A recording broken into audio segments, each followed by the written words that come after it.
Hello, hello, hello. Welcome back to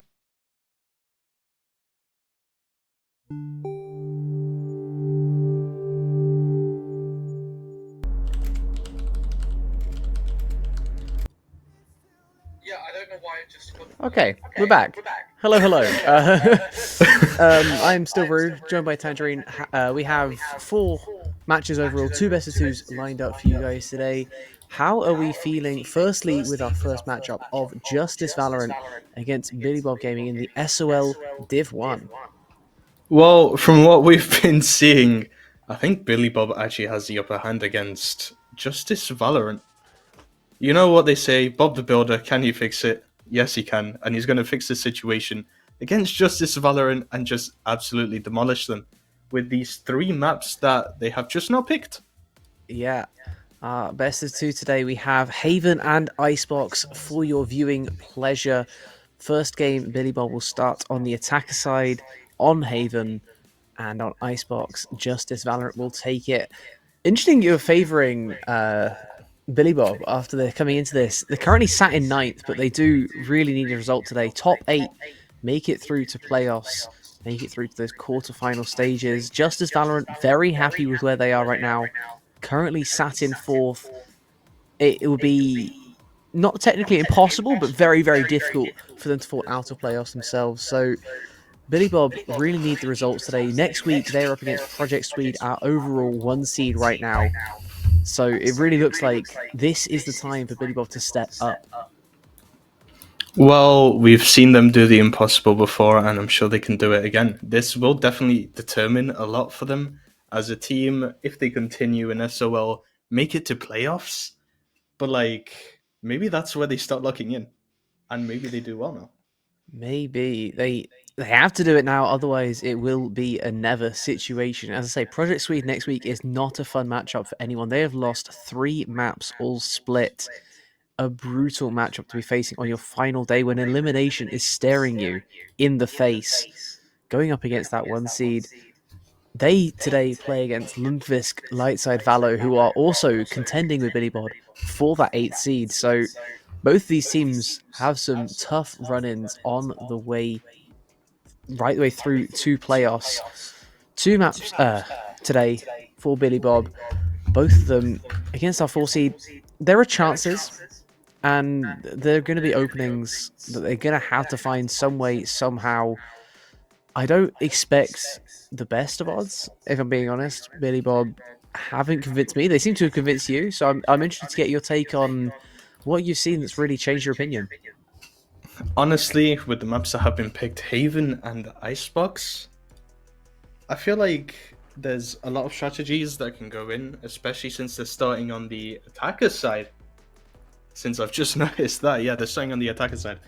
And I feel like defending on a 3-sided map is very difficult, especially right now in Valorant, where most of these teams just like to push. And that's really going to hurt a team with only 1 or 2 people on the site. It's going to look rough for whoever's on the defender side. But with the mental boost they get attacking, maybe it's a good outcome for them. Maybe. Both teams choosing to start the other team's map pick on the attacker side. And it's very understandable when you see things like Haven, like Icebox. No Lotus today, but it's very similar map idea where, unlike some other popular maps, you really do want to start on that attacker side where you get to set the tempo because you have a lot more access where you don't always on the defender side. You don't have the ability to lock down the sites as easily, especially Haven in particular, when it has 3 sites. If you're playing towards mid, then you're ignoring the extremities. And if you're playing for the extremities, then B is wide open every time. So an interesting game of cat and mouse will ensue, I am sure, but we will have to see what will happen. Overall today, Justice Valorant, they don't need the result as much, right? They can afford a little bit of slippage right now. 8 maps won out of 14, a very solid position to be in. Coming in the other side, Billy Bob, only 4 out of 14 themselves. They only need one more to tie up Lundvisk, but it's going to be difficult to really get into that. But they are playing against a team who might not have as much to play for, so I can see where that kind of prediction has come from for Justice, for Justice losing potentially to the inferior seed. That is true. But then again, Justice, at the same time, I root a lot for the underdog. So, Billy Bob in this case. But then again, Justice is fourth seed even, not fourth feed. But like, that just shows the experience that they have to be competing against the top teams in SOL and moving on to playoffs to where they could potentially win everything. And maybe that skill diff is just completely different towards Billy Bob. It will be very useful if they can employ that skill diff, because there are some times where you just kind of need to click better than your opponents. This is definitely one of those times. If they end up losing this, it will not be a pretty picture that will be painted for them. They absolutely need to get this victory, otherwise they are just out, right? There's nothing Billy Bob can do apart from win right now. Especially, I'll bring it up again, next week, playing against Project Swede is a matchup I would not wish upon anyone. Well, I think players now are getting ready to go in game, and we actually do have the draft. Hell yeah, let's go. That would be amazing. Hopefully, right on cue, loading in to Haven, our first map of the day, and expecting to see a little bit more of the old school agents, of course. It's a map that lends itself, having been around for so long, to things like the Sova. But we have some new things coming in as well, the ISO and the Teo. Yoru definitely wasn't out at launch either, so I'm going to have to retract that previous statement, and we are already all locked in as well. This is a crazy fast draft. Too fast, in my opinion. No time for even thinking. What do you think about this draft? Oof. I mean, let's go one side at a time. Cypher, Omen, Breach, Teo, and Yoru. It's very aggressive, especially for a defender side, but you still have the Sentinel play, you have the Omen smokes. There are definitely avenues to try and hold down these sites, but I'm imagining this is much more drafted for the second half, right? When you have Teo Breach paired together, it is a brutal combination. On the other side, it's double duelist instead of double initiator, and you don't have as many flashes as you do, right? You still have the Yoru, but it's a bit more of a subjective flash compared to the Breach. You have maybe a bit more info plays with the Cypher and the Sova pairing. Looking towards Hunter's Fury, I do like that as a combo. Once again, the Omen smokes with the Cypher. You can see both teams have a clear identity, trying to play across all 3 sites. We already head into our pistol round, and it looks like mid is the place to go. Now, Indeed, we do see Omen posted up. How has he got this far? See him? Yoru has managed to sneak. Epinus, no! How have you lost that fight? He got such a good position, but he gets absolutely destroyed instantly there. He manages to get himself right the way out of B before anyone even sees him, but he still falls at the first hurdle. And Koffe, now on the door, gets saved by his Teo in the window. He can be looking at that camera all he wants, because he is not needed to hold down these doors while his friend is looking over his shoulder. Now we see them swiftly going over to A. Whilst the other team are really unaware about this. He just finished smoking off B. And it's just the Cypher cam here to detect anything going on. I believe it may have even already been shot out. The 4v4 retake will be the choice now, and it's not a fun position for either of these teams. The retake is very, very possible on this A site, especially when you have someone flanking like this Cypher is, held over by the Sova, but now a 3v3 will basically be on the site while we see this fight happening towards the sewers.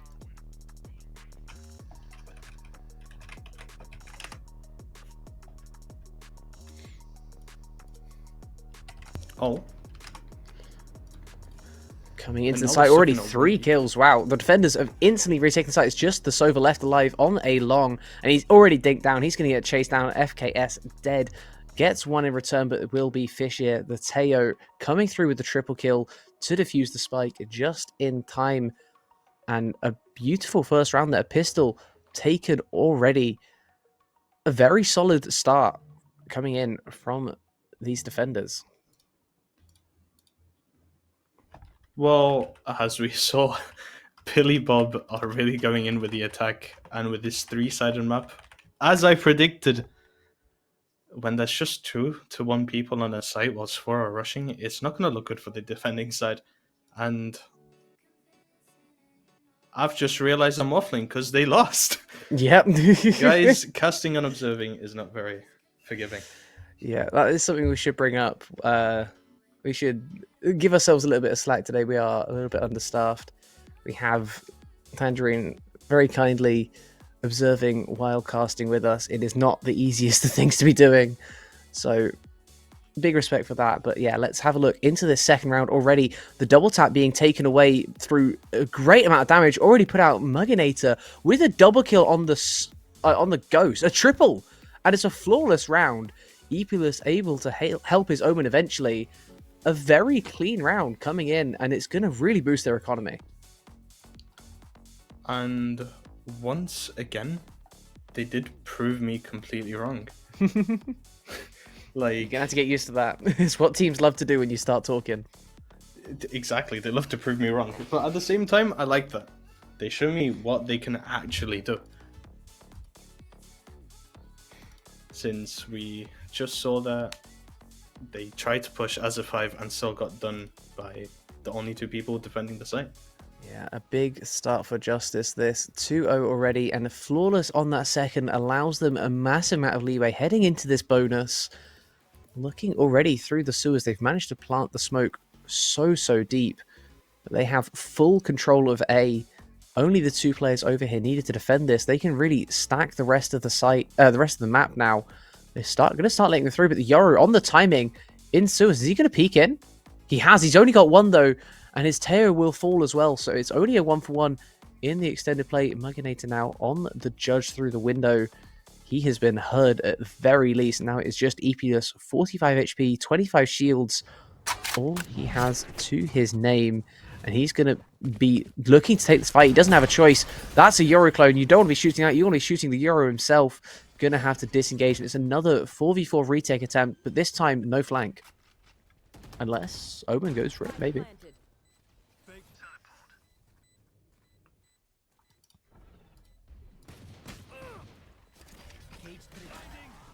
Heading into the retake now. We have an insta-kill again. Mugginator is absolutely popping off this game already. Another pick found on subpar weaponry. He just doesn't seem to care. And Jonty on this cross angle is just absolutely destroyed. Flashed and not a chance in hell. 1v4 left alone. Eric unable to provide even the first, and a third comes through in the bonus. It is starting to turn into a bit of a dominating half already coming out from Justice. They don't need this map anywhere near as much as the other side, but they do not seem to care. They want to establish their dominance heading into playoffs. I think looking at how this game is going, maybe I was wrong. It doesn't seem like Billy Bob is going to win if they continue like this. I wouldn't be surprised if we even see our first 13-0. But with a 13-0, maybe it really just shows the difference in SOL and show how good teams really just are. Maybe. I think calling a 13-0 at this point is very bold, but I would not be against seeing it. I would be shocked, but I think that would be about my only emotion towards it at this point. The Yoru has sent himself through with the teleport early into the sewers now. Sion X on the close angle. He is forced to hold double initiator.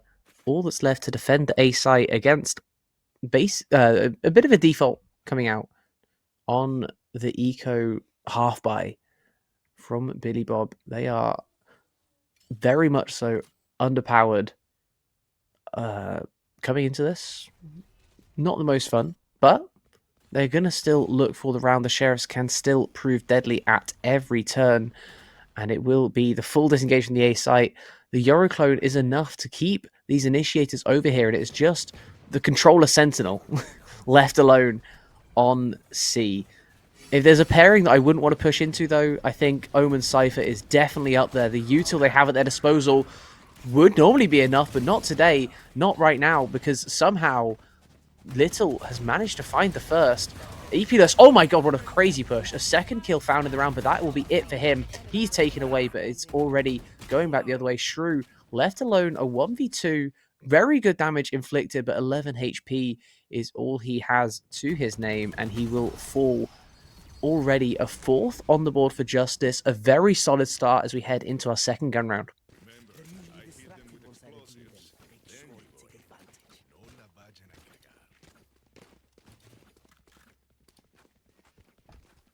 Well, still a dominating scene from the defenders, honestly. And we do see Eric IP their Omen. I would expect him to have more than one assist by now. But Yeah, they need to get some kills to get some assists, and they only have 8 as a team, so you only get a certain amount of blinds around. Not necessarily surprising. You haven't been able to find much when they're just not getting the kills in the first place. You can't get assists if your teammates don't get kills, but then again, he hasn't got any kills himself, so he can't be looking to blame others. As somehow, already, EP has walked right the way up mid, bold-faced, just shift-walking right the way up, and he has found himself in defender spawn. He has already got one. The trigger display and just to wait. Shoots him in the back of the head, but there's Little on the trade. Yoru for Cypher is the trade overall. A decent trade on the defender side. I have to say, you've removed a lot of that util that can be used to gain a lot of info on the retake, and it's only cost you your entry duelist. You still have flashbangs as well. Your retake, if that is what it comes down to, is more than sufficient. As Mugginator in the window spots the crossback, sees Little running away as he now pops the Dimensional Drift. Going to take it right the way through. He's got massive info. Spots out the Teo and the Breach. He's just going to pop out on this A site. No one here to stop him. He knows exactly where two of them used to be. Nice denial, though, from the Teo of Justice. Not going to let that plant go down for free. They're going to push through already before it's even gone down. And Muggin again. Fisher as well.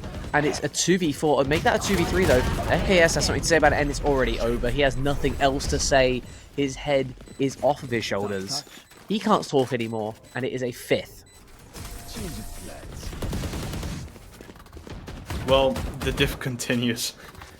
And honestly, we started seeing something very different from the defenders over here, where they stick on the sides and they don't early rotate, which is where they really lacked during the first, like, 2-3 rounds, where they early rotated because of early picks that they got, and the other team would just go to the complete opposite side of the map. They stopped doing that, they now wait, and now they just win faster.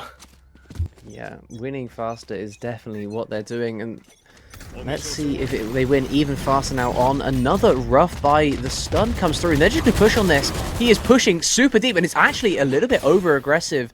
2 for 0 somehow. Little able to hold down with the help of his team, and it feels like Billy Bob have been gifted a way back into this game. A 3rd kill as well, 2v5. I might even not want to go for this. They might look for some util, some econ damage rather, but I don't think they can look for much else already this round.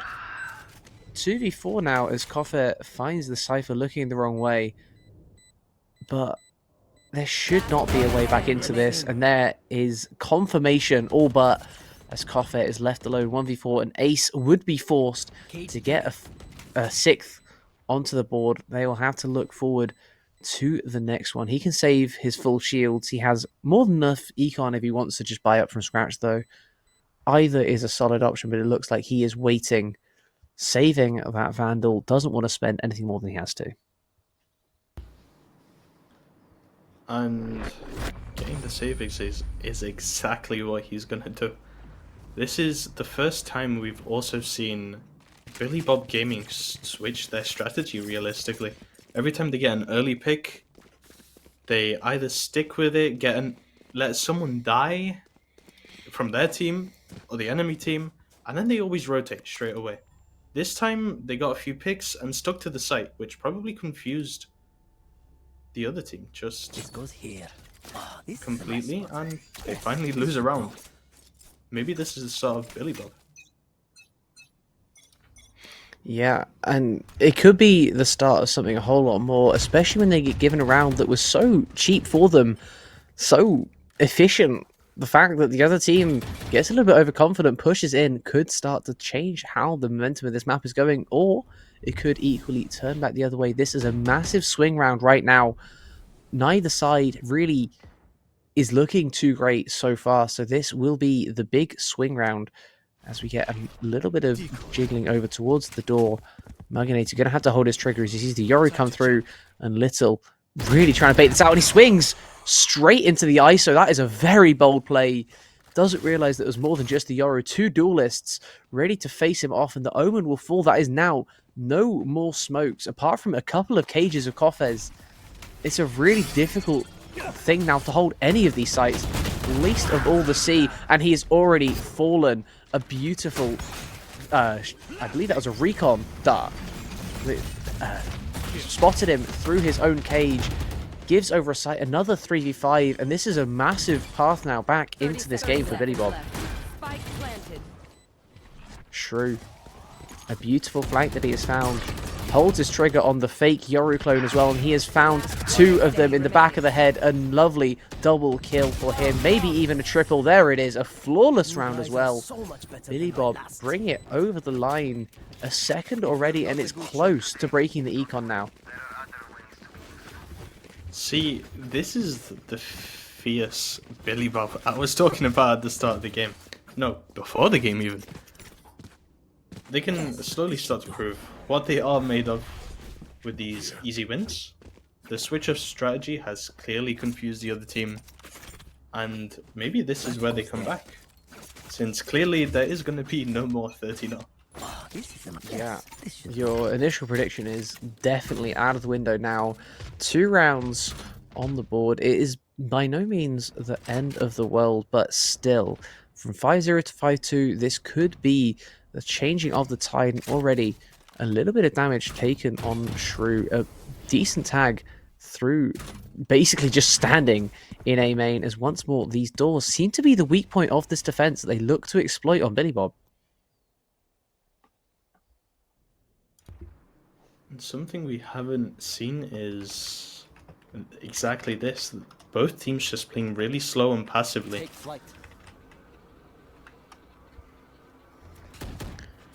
Yeah, slow and passive seems to be the name of the game today.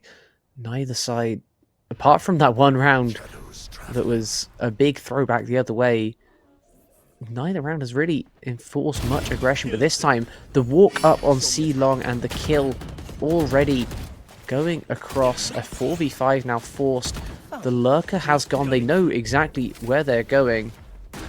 And suddenly, this is a difficult position to be in. Both sides not happy with how this has gone so far. Dimensional Drift going to look for info. They have not much to go with it though. Teo can look to push them out of C longer. This is a dangerous place to be standing against a Teo.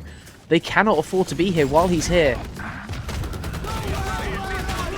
They're not going to use it though. There they go. They're finally using it on C long, and it's got 2 already. A beautiful double kill coming in from that key bit of util. The spam through the smoke gets the final player. A beautiful use of that ultimate, and another round goes the way of justice. One more round the way of justice, making it 6-2 now. It's looking stickier for Billy Bob Gaming. But maybe we see a 9-3 curse. That's what I'm hoping on here. You're hoping on the 9-3 curse. I think that is about the only thing you can hope for right now. The Armageddon used by the Teo in that retake was absolutely disgusting. The end of the world is just about right. It was definitely the end of the round. As soon as they all got caught in long, there is nowhere you can stand that will keep you safe. You're either forced to fight or forced to die. There's no other choice. And an instant kill into this next round as well. Yoru on Yoru crime. Epulus comes out ahead and doesn't even take a lick of health.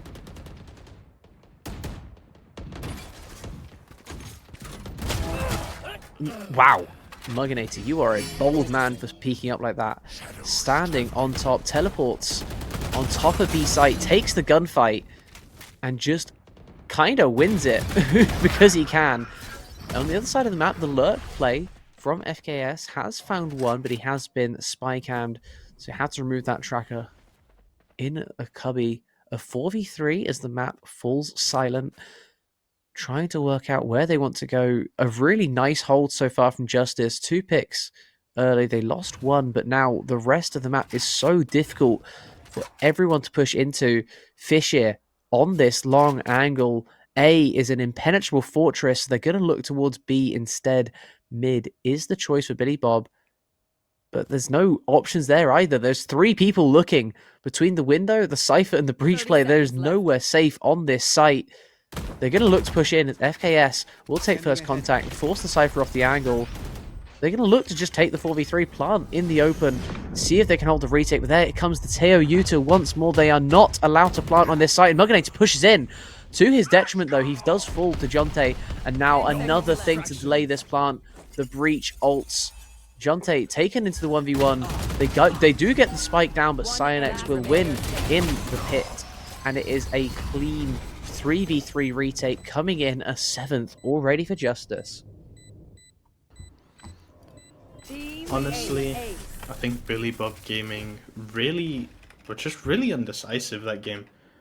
Pushing towards C, then a little bit of A, and saw time running out, so they had to go B. They didn't really know what they were doing, not much coordination, and they really just got clamped down into the middle and lost by getting shot by all sides. Yeah. Literally. And that's why you don't really fancy going B a lot of the time. You can get retaken on from all 3 angles so effectively. It's very difficult to find some safe spaces on that site.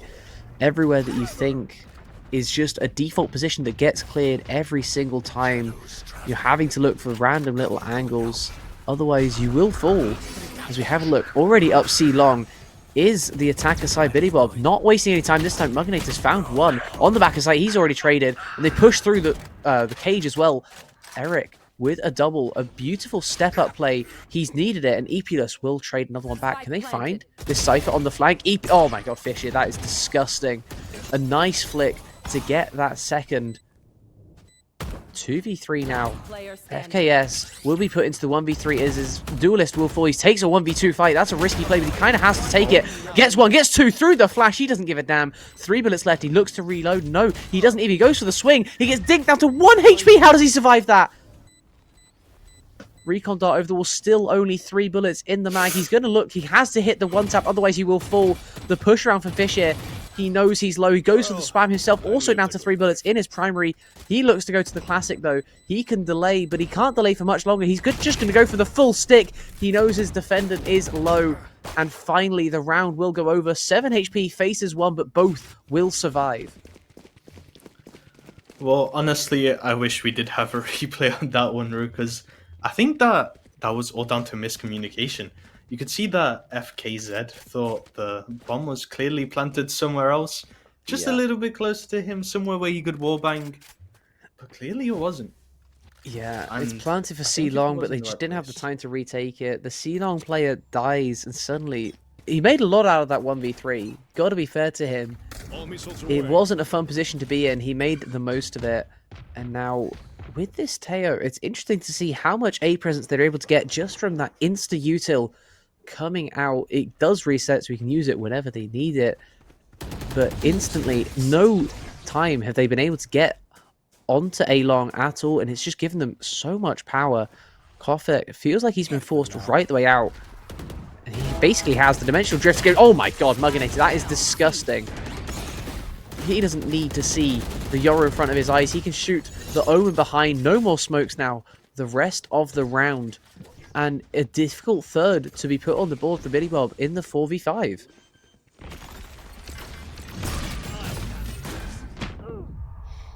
Another massive tag onto Shrew. He's down to about 91 overall. And Cyanex, another pick, pushing through. The Initiator doing so much work. Epilus teleports to the back of site, and Koffer on the flank once more. 4 alive, and the 9th on the board. This is turning into a decimation job already. I mean, the 9-3 curse could very well come through, but the second you mention it, the second it disappears.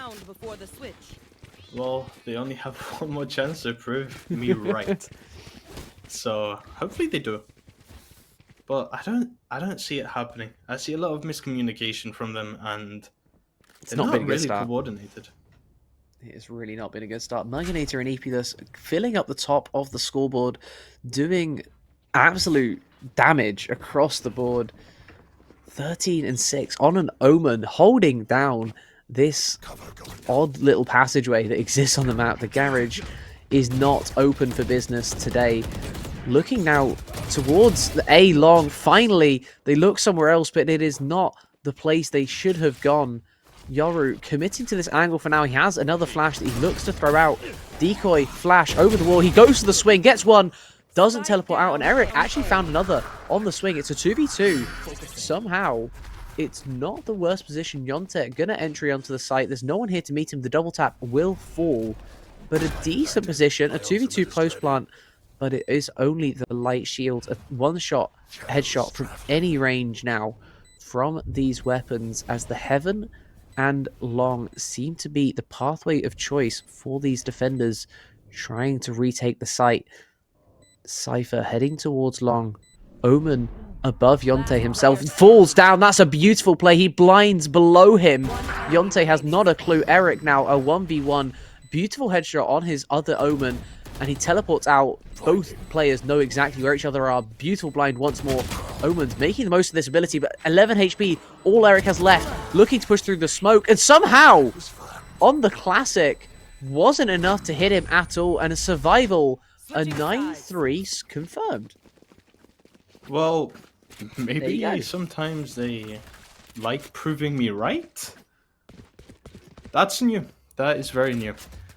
Yeah, that's because you haven't been a commentator long enough. You don't get the curse yet. You haven't unlocked the curse. Many teams at this point. No, you haven't unlocked the curse. You have to be talking on air to unlock the curse. Talking in a behind-the-scenes Discord doesn't count, unfortunately. But we will see if the curse comes through for this game. 9-3 is your half score as we head into the second. And, I mean, Epilus has looked very, very solid. He got 2 more in that round, but it was not enough. Even with the masses of commitment going his way, the flashes that he put out still falling in the end. This round, he might even be tested again as the shock dart will clear out the close corner. And Little and FKS really look to push this. No, Little's right out of there, my bad. Yonte gonna look for the close push. FKS right beside him. Little in the window. He's gonna look for the flash play here. Flash the floor, look down, push through the smoke. Fisher on the other side with the help of his breach gets the first. Sober will fall. Epilus knows about where this ISO is. He's gonna trade, but he won't actually get the kill himself. Cyanex again, a second kill in this round. A 3v3 retake now as the Yoru did get the pick in the window. Pushing into the site, the smokes are down. The CT push is already through, and Eric is already into the back of site. They cannot push through the smoke. Now he can. Oh my god, Epilus. Even I can't beat me. Don't stop fighting. That was brutally efficient. That Coming was in from the definitely Yoru. something, bro. That was definitely something. Yeah, that I haven't seen 3 kills that fast in quite a while, especially in a pistol round. 2 instant one-shots. The last player on such little HP only needed the body shot, but he fell. 3 shots from the Ghost, 3 kills coming in to secure a 10th, and now the 9-3 curse looks even more formidable as they have to win on this force buy, otherwise the round will obviously not go their way, but the map likely will follow it, as the A long seems to just be the push that everyone wants to go for. Justice finding openings on every single part of the map. The defender side, they had so many openings to look for, and the defender side, they've already found a two-man entry onto this play. Eric barely survives. 7 HP, all that Omen has. The Cypher is his friend, but he is his only friend remaining on the map. A Shorty and a Sheriff against the world and spammed through the wall. Muggin gets another one. Only has 7 bullets remaining in his mag, but he doesn't care. He's already secured this round of 11th coming through. And they can look for the bonus. They can look for whatever they want. It is literally just Shrew, the only player remaining. He's going to trigger the cage. He's going to go down with the spike here. Can't even inflict any econ damage. You see, it was really funny though when you said, and Cypher is his only friend, since as soon as you said that, the Cypher did start running away. He did run away very quickly. And just left the Omen there to die. Yeah. Unfortunate timing to stand near that smoke. Mugginator went for one more spray through it and connected the bullets. Everyone on the side of Justice is either even or positive in KD alone, let alone KDA. The same cannot be said on the other side of this map. Haven is a brutal battleground right now, and Billy Bob, only the 3 rounds to show for their efforts. Dimensional Drift already coming in once more. Epulus instantly into the back of sight. The stun comes through, the flash comes out. He doesn't actually get the stun off though. Shrew will get traded through the wall, and Mugginator on the Ghost. You have a Vandal, man. Show some respect. Respect is not in the name of this game anymore. Respect is earned, apparently, not just given out for free. Eric, the bright spot for Billy Bob, will look to find a way back in, but Kothet on the timing, no! Through the wall, through the doors, gets killed. Mugginator, 1v1 with Jonte, the double tap ready. The spike planted, very, very open. It's waiting for this push. One double tap is destroyed, but the 1v1 goes Jonte's way, and a 4th finally on the board for Billy Bob.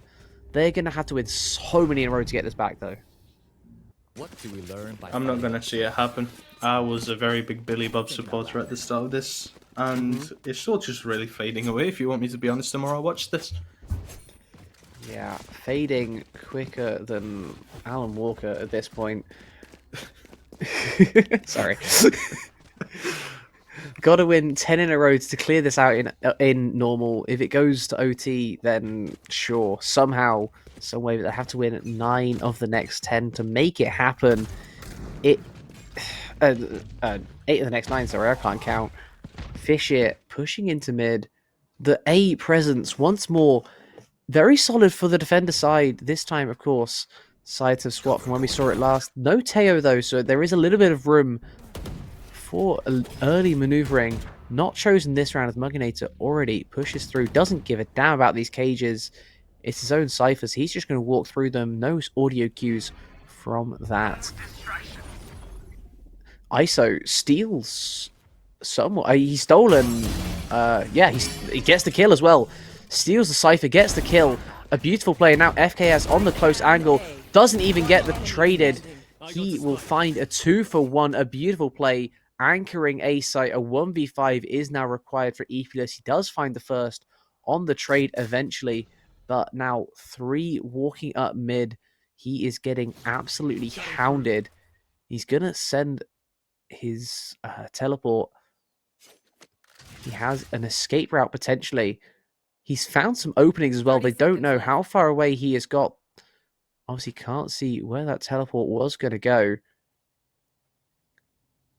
Found his way onto the B site, and suddenly the defenders might start to think maybe he isn't over towards his A site. Maybe he's elsewhere, and he finds another one with his pistol out or something. I don't even know what he had out there. Definitely wasn't his primary. The plant will go down 1v3. Only 3 more to find. Anyone can make a 1v5 happen, but Epulus has been known to do it in the past, and it'll be on him to make it happen this time. 6 bullets, all he has left, though, and it will not happen this time. Eric will clean up. He shouldn't take this full defuse. He already has his ultimate. Give it to someone else. Thank you. a clean round in the end. 3 alive, a decent play, 5 now on the board. Billy Bob need to really start to this snowball. Well, if you want me to be honest, there was a lot of luck on that Cypher's side. He managed to sneak past the 2 down in window without them seeing him. He made it onto site and quite literally caught the other Cypher with his camera out. The timing was misplayed there. The Cypher actually got Valorant timed, which was really funny. The second he pulled out his camera, he got shot. So yeah, but that's what you get for pulling out your camera while peeking an angle. You can't be peeking while doing other things. Gotta have your gun out in case there is a person there, and they're just gonna run it straight up B this round to make it 12. Eric, a huge tag, gonna come in, but not the kill. Little stuck towards the back of site here. They don't know about this. They haven't cleared him out, and a kill goes over his way. The other Yoru falls. Epulus will have no further impact. Yonte will, though. A double tap allows him a second life, effectively, and the retake is already looking so difficult to hold on the attacker side. They didn't go full weaponry into this, and they'll be glad because it is not looking very fun. 3, all they have to defend. They will get the first. The FKS on this Vandal is looking absolutely dominant. Will fall in the end, but Koffer will go down as well. 3 alive once more, and the Econ starting to build now for these defenders. well, you did say earlier that casting curse only comes in after a few times. It's only 11-6. I think this one kicked in within a few minutes.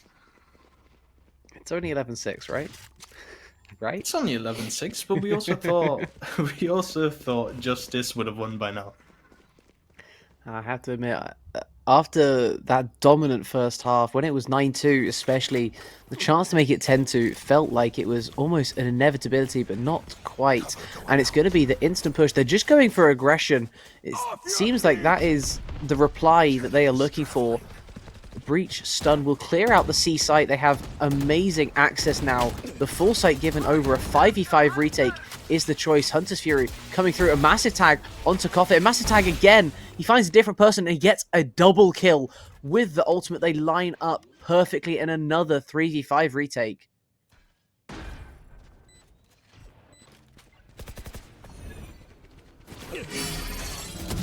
You're done.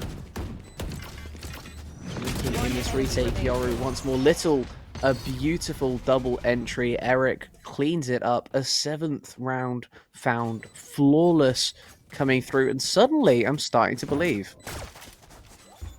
Sadly, I'm starting to believe again. Maybe I was completely wrong about this team and the whole map. It's very defender-sided, clearly, since the attacking isn't working well for anyone. Yeah, somehow on Haven, of all the maps, defenders seem to be advantaged today. Only 4-2, of course, so far, halfway through the second half. But still, a 9-3 first, a 4-2 second.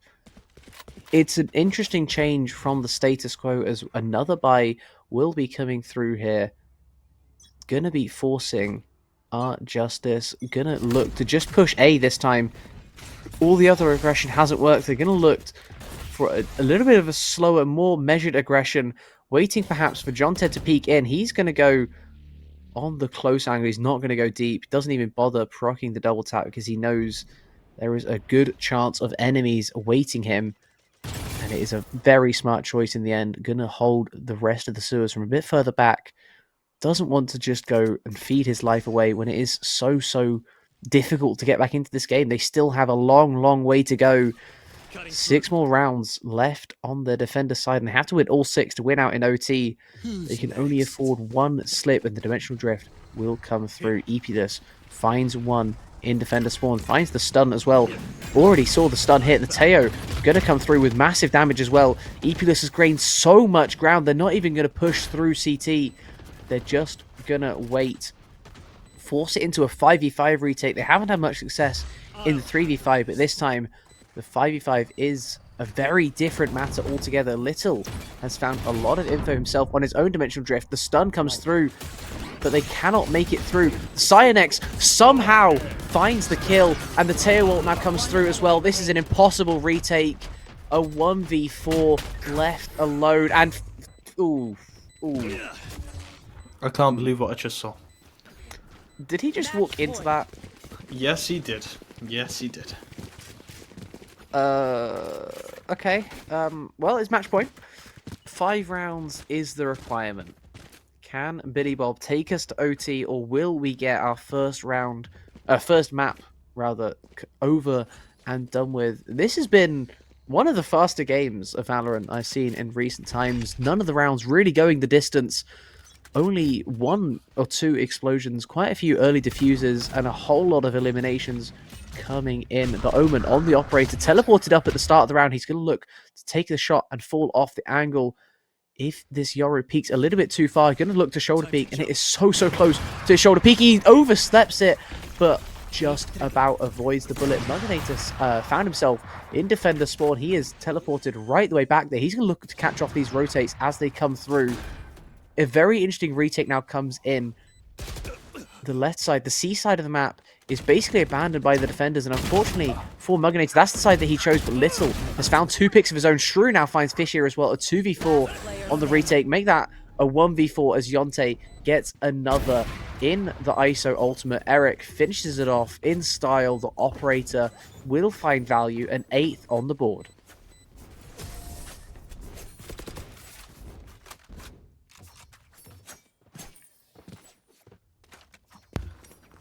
Well, I think I'm gonna have to deploy the caster curse again.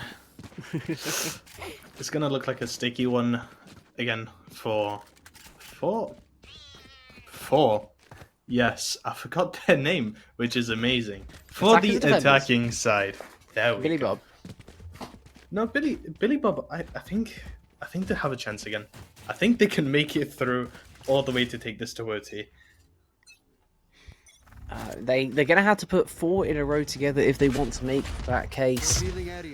They've already got 1. 4 more are required. 5 overall total required, as Muganator has found himself in another awkward position. Only on the Sheriff this time around. He's already based out the shots. He knows there is someone hiding deep on the A site, and he is able to disengage as well away from the shock dart. Cyanex holding the sewers. A very default play early, but what isn't default is how far up this operator is. But how has Eric lost that fight? He is holding through the doors with an operator, and he has lost the 1v1. A brutal start to this round. A 1-for-1 trade on A long, and the Cypher ult comes through as well. Full info given over. They know it is just Shrew that is even close to the C site. Everyone else rapidly scrambling to rotate over. The tripwire will give away the position of a couple, but Shrew is now stunned up, locked away, and the plant will go down. A 4v3 retake to save the game for Billy Bob. They have to win this, otherwise they will lose yet another map in the SOL Div 1, and they cannot afford to be losing these. They only have 3 more maps to play after this. Epulus on the close angle is vulnerable and suppressed, but he's already found 1. Found a second with the help of his teammate. Coffee will close out the map. A 13-8 for Justice, as they look pretty comfortable, all things considered. Well, that map really went both ways. As I predicted and as I didn't predict. There were a few times where we saw Justice go all the way through, looking like they were going to demolish Billy Bob. On the other half, we saw Billy Bob absolutely demolish them. And I think if they didn't lose as many rounds as they did in the first half, they might have been able to actually pull it through. Yeah, and it really was that first half so far behind. Only 3 rounds they found while attacking. It was never going to be easy coming back into it, especially on a map like Haven, where the attackers have so many options. It requires a lot of defender aggression to kind of shut down a lot of those angles. But when the defenders are able to get 9 on the board, suddenly attacking feels so much easier. They were able to get the 4 pretty easily in the end to put it over the line. And now heading into our second map, heading onto the Icebox, if I'm not mistaken. It's going to be a lot more of the same, this time Justice starting on the attacker side. So if it ends up being a bit more of an attacker side at half, it won't be as bad for Billy Bob, as they will get to go there the second time round. but it's still an uphill battle to get into this series. The best of two not looking great for them as they have lost our first game. We will take a quick little break before we head into our second game of this best of two. We'll see you guys in just a minute.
I kept holding on, but now that it's too late, I got nowhere else to run. How can I come out of this alive? Watch it all go up in flames.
Hello, hello, hello. Welcome back to the SOL Div 1. I am still Roos, still joined by Tangerine. How are we feeling after that first map going down Haven, heading the way of Justice 13-8 over Billy Bob?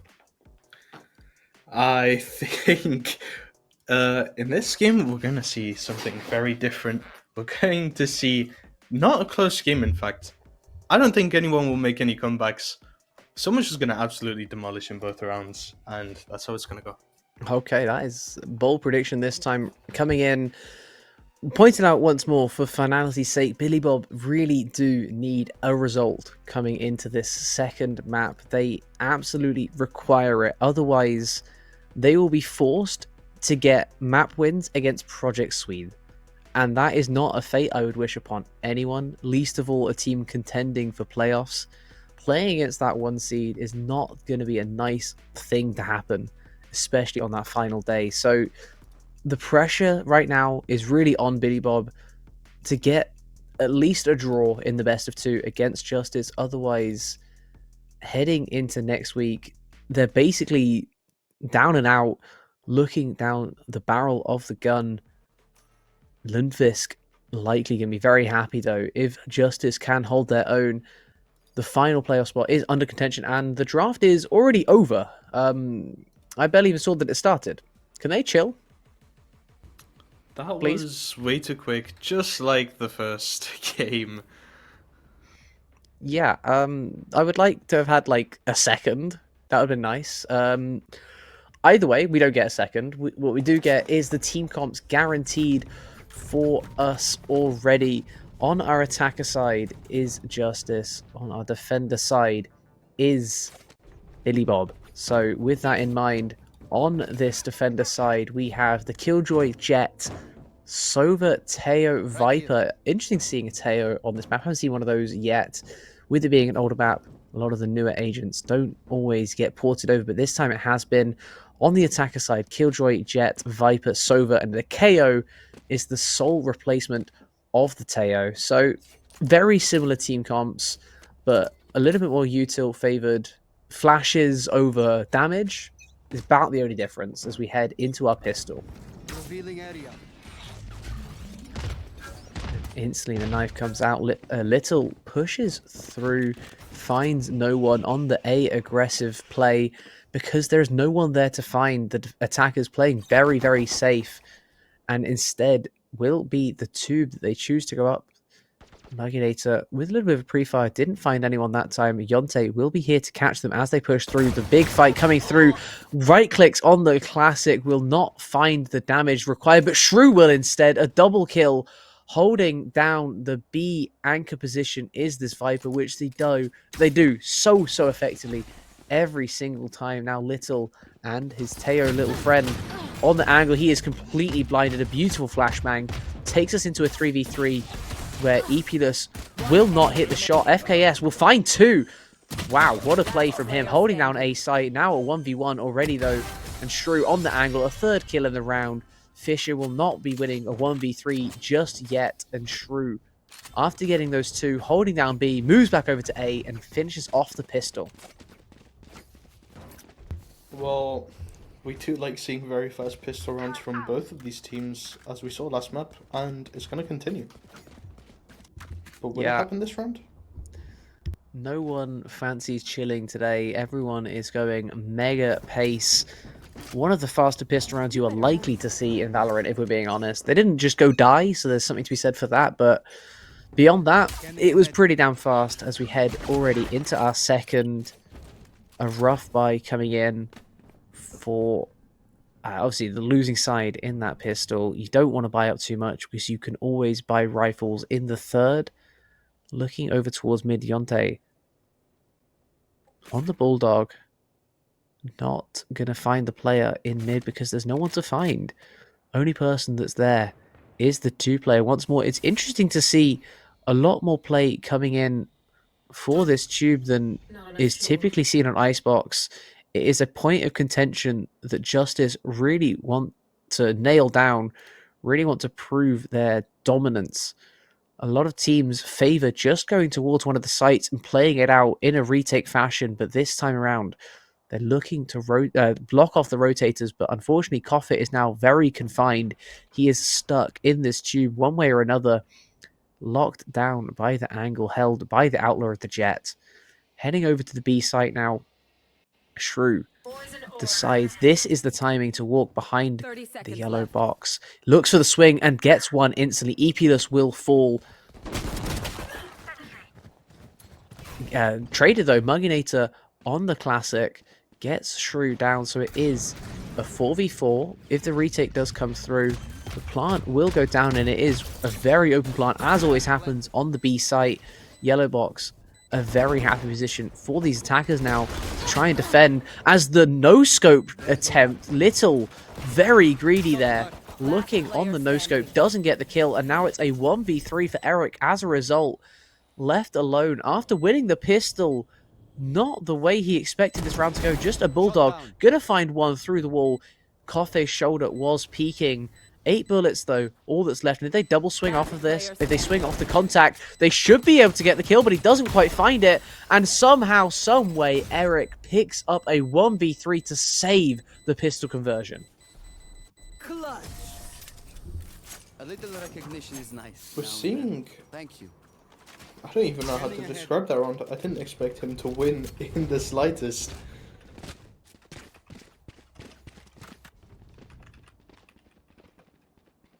I'm actually speechless. And that's the first.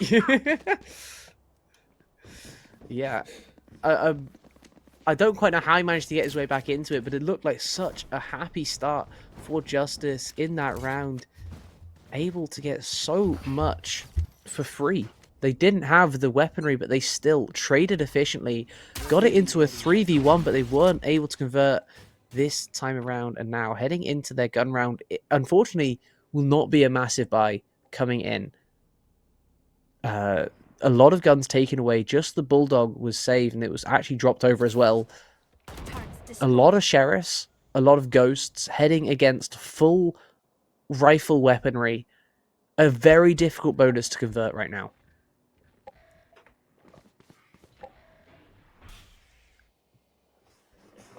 See if they can convert it, though. This will be a massive round.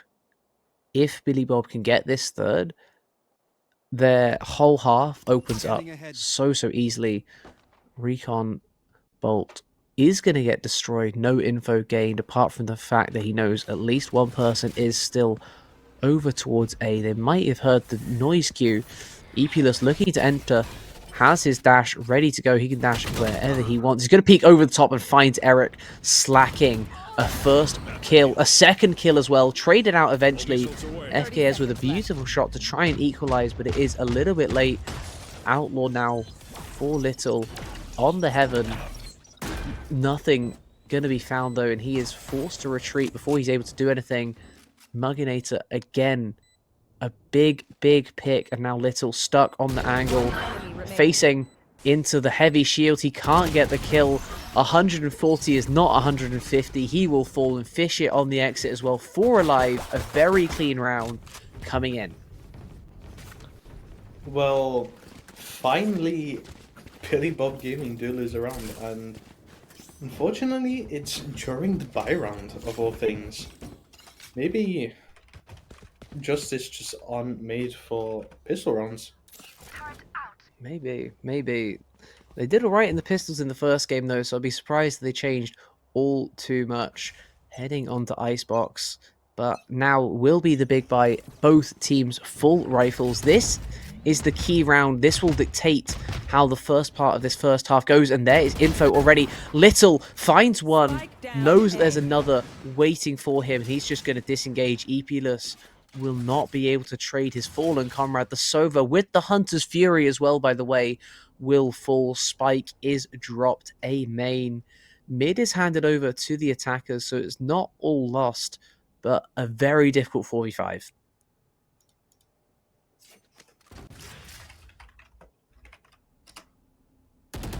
Turret down.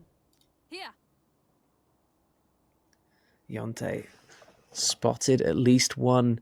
Shots were fired towards his position. He hasn't fired anything off just yet, though.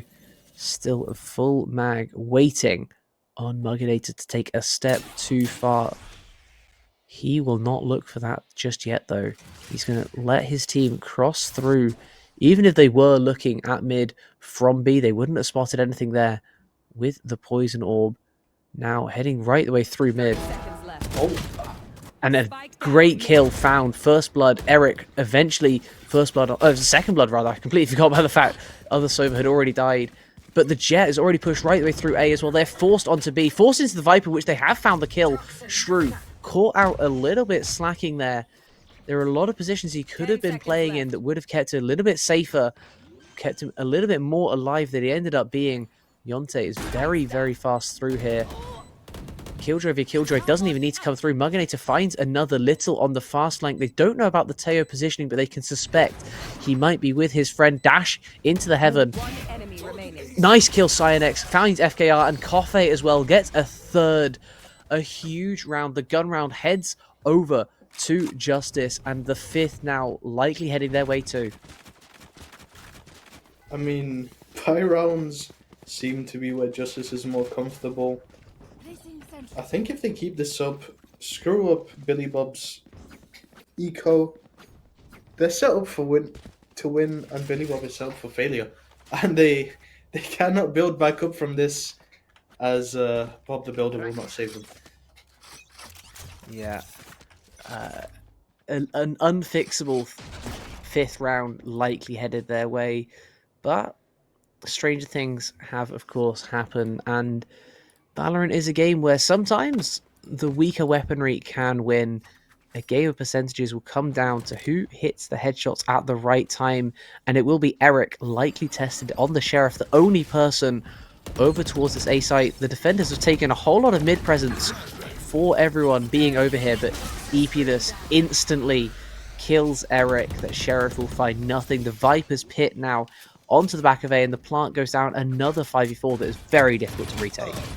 Make that potentially a 5v3, not quite yet. Shrew holds his own at very long range. Fish here doesn't quite find it. There he does. Beautiful headshot, and he saw, I believe, the jet as well. He's going to look for the recon dart. He definitely saw him this time. The shoulder push, a second kill, headed over to Fisher. Coffee finds one. Epidus finds a second for his own, and another round. We suspected that one would go their way, but a very clean round as well. Flawless comes in. The economy really starts to build. That was definitely a round, I will say that. I didn't really expect them to win that round. Maybe because I'm, again, on Billy Bob's side, and I want them to make the comeback. As I said before, they need it. And I thought after 2 rounds, they would maybe start learning how the other team play. Yeah, maybe. We'll have to see, though. Heading into the 6th, a full buy coming in, a very, very full buy, in fact, the operator on to the jet as Eric gets caught up close. A massive whiff off from both directions. Mugginator and Eric were having a battle to see who could whiff that one harder as the operator instantly finds value, but coming in the other way, they've actually invested the Killjoy 3v5, and they've already found a pick as well before it pops off. That will give them a free plant. FKZ already going to pop his ult. Hunter's Fury gets 2. Beautiful play from Eric. Now a 1v4, no plant, no detains. Fish here left alone in an impossible situation. And now we see Sova just there, soloing his way through.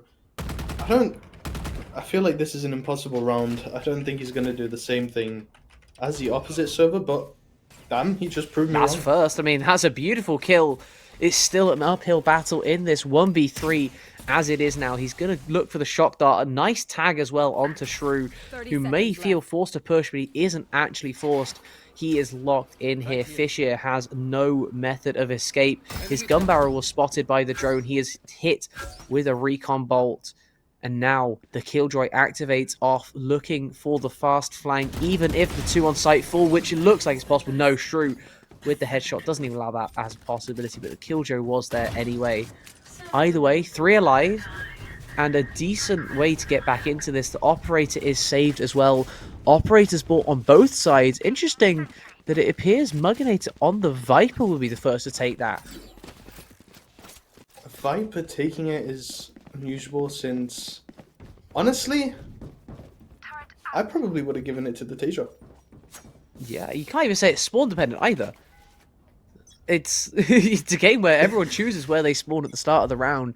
Gonna take it into mid on the attacker side. Little on the other end, pushing very, very close with his own. He already triggers the dash, and Hunter's Fury instantly used this round. Gonna get the kill. FKZ will fall. A beautiful ult from Fisher. Little, what a position he's found himself in. We switch away just at the wrong time, but Mugginator will go down. The operator fight is won by Epidus. Holding in the B garage, will trade out a 2-for-1 overall with the use of the Sova ultimate, and the map is now very, very open. Such a passive hold employed by the remaining defenders because they just don't have the numbers to hold further up. I would have said that they would have had an open They're sight. going to get another. Epidus, here's the footsteps. He gets forewarned and he still loses the 1v1. Shrew alerts him to his presence and still wins. A beautiful gunfight found, but it might not be enough. A 3v3, and it actually will delay these attackers. Sionex looking to knife over, but he's chosen the wrong site. Viper's Pit, they see, has just been deployed. Viper's Pit really changes this game, since sure, she's alone on site, but it really just stops them from being able to push without having to be super aware of their surroundings. Luckily, there were no flanks, and they managed to still push on site. But I think from here on out, it's still going to be difficult, even just to see where the It bomb is a planted. permanent smoke on that spike, but Koffer doesn't need to see through the smoke when his opponent is peeking over the top, and he kills the Viper through it as well. A filthy second coming in.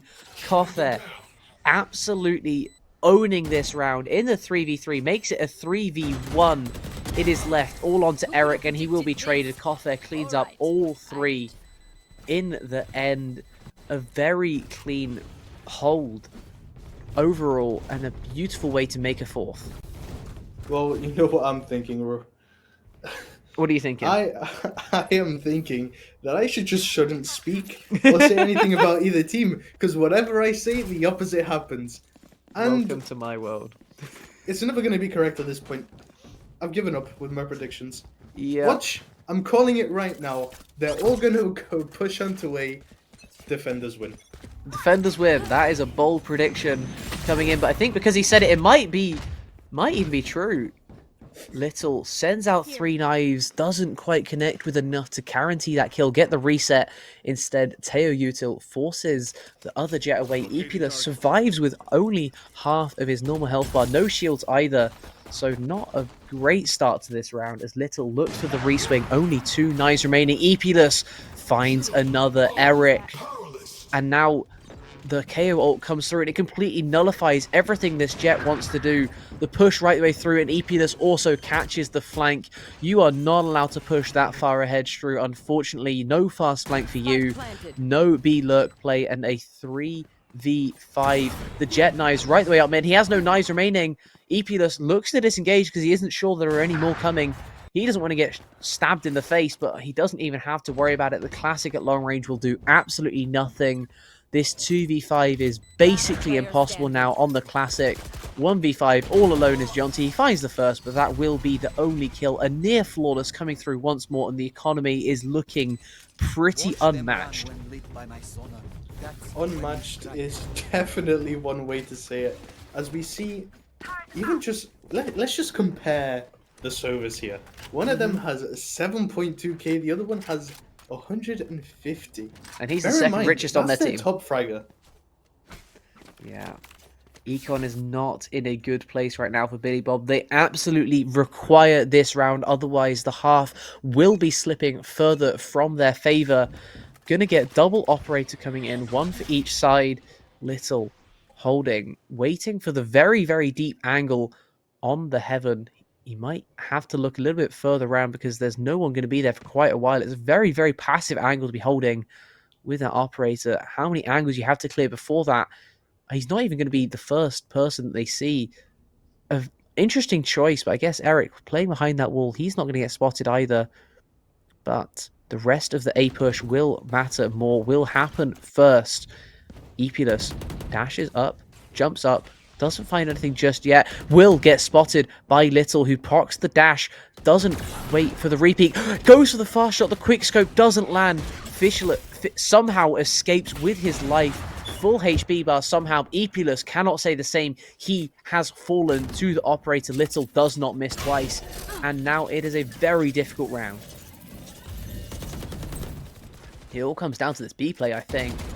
Looking across, there are 2 defenders over here on B, waiting for Mugginator to push a little bit too far, and there he does, his head taken off his shoulders. Shrew doesn't mess about. 30 seconds in the round. Fishier now comes over. Shrew is very, very low. I have to give props to the Viper on the attacker side for getting him low, but unfortunately doesn't get the kill, and that's what matters most. 9 HP, all Shrew has, but he is able to delay. Heading towards mid, Coffee will fall as well. A plant will go down, sure, but Fisher will go. Cyanex goes. A flawless round the other way, and now both sides are basically happy for the rest of the half. I mean, I still wouldn't say that they... If my knowledge is correct, they still won't be... Never mind. They are able to fall by. I thought they would only be able to half, but They had a proven massive wrong amount of once bank. Yeah, coming in, Coffee, only one that hasn't brought up yet. He still has 7.5k, so he'll be more than happy to oblige. Cyanex might have some issues in the next, but even with buying an operator, they have still got another buy in the bank as well for it, the eventuality that they do end up losing this round, but that is not confirmed just yet. We have a Jet holding an operator on the very passive angle towards mid. Interesting to see that as the choice coming in when there's been aggression that has worked so well. And Little will be punished. Epulus reads him like a book. A textbook play coming in. Absolutely owns the operator 1v1. He will not be best, and it's going to force some aggression now coming in. FKZ not even going to be the position that is forced. Instead, it will be the mid push a little bit too far up. They only spotted one, though. They don't know about this Viper, who is already into the back of A. He's found Eric with his knife out. An insta-kill for one. Cyanex finds another, and it's a 2v4 once more. Shrew left with just Jonte to his team. Does find one. Mugginator will fall. Cyanex will take an advanced position up top. A very difficult off angle. Yonte will go. Epulus, another kill. Operator with massive value in this one. Getting the third. Takes one body shot worth of damage throughout the whole round. A beautiful round played by Epulus. Well, at least their eco is not destroyed this round. They have one more chance to win before it is, though. And I feel like it will. Jet on an operator in an icebox. It seems a little bit deadly. Yeah.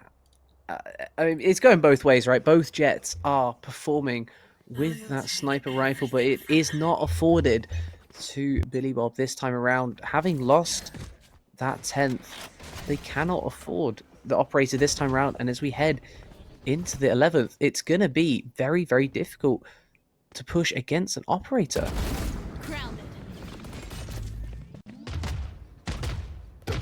I really shouldn't speak anymore. The first thing I say is Jet up. Very OP. First person dead is the Jet up. But we're seeing small rotations. As you see, the Viper slowly came back from mid. Sova's going mid now. Slowly pushing towards A, I think. Yeah, a very passive start. After the trade of kills, the Jet for Jet trade has gone down.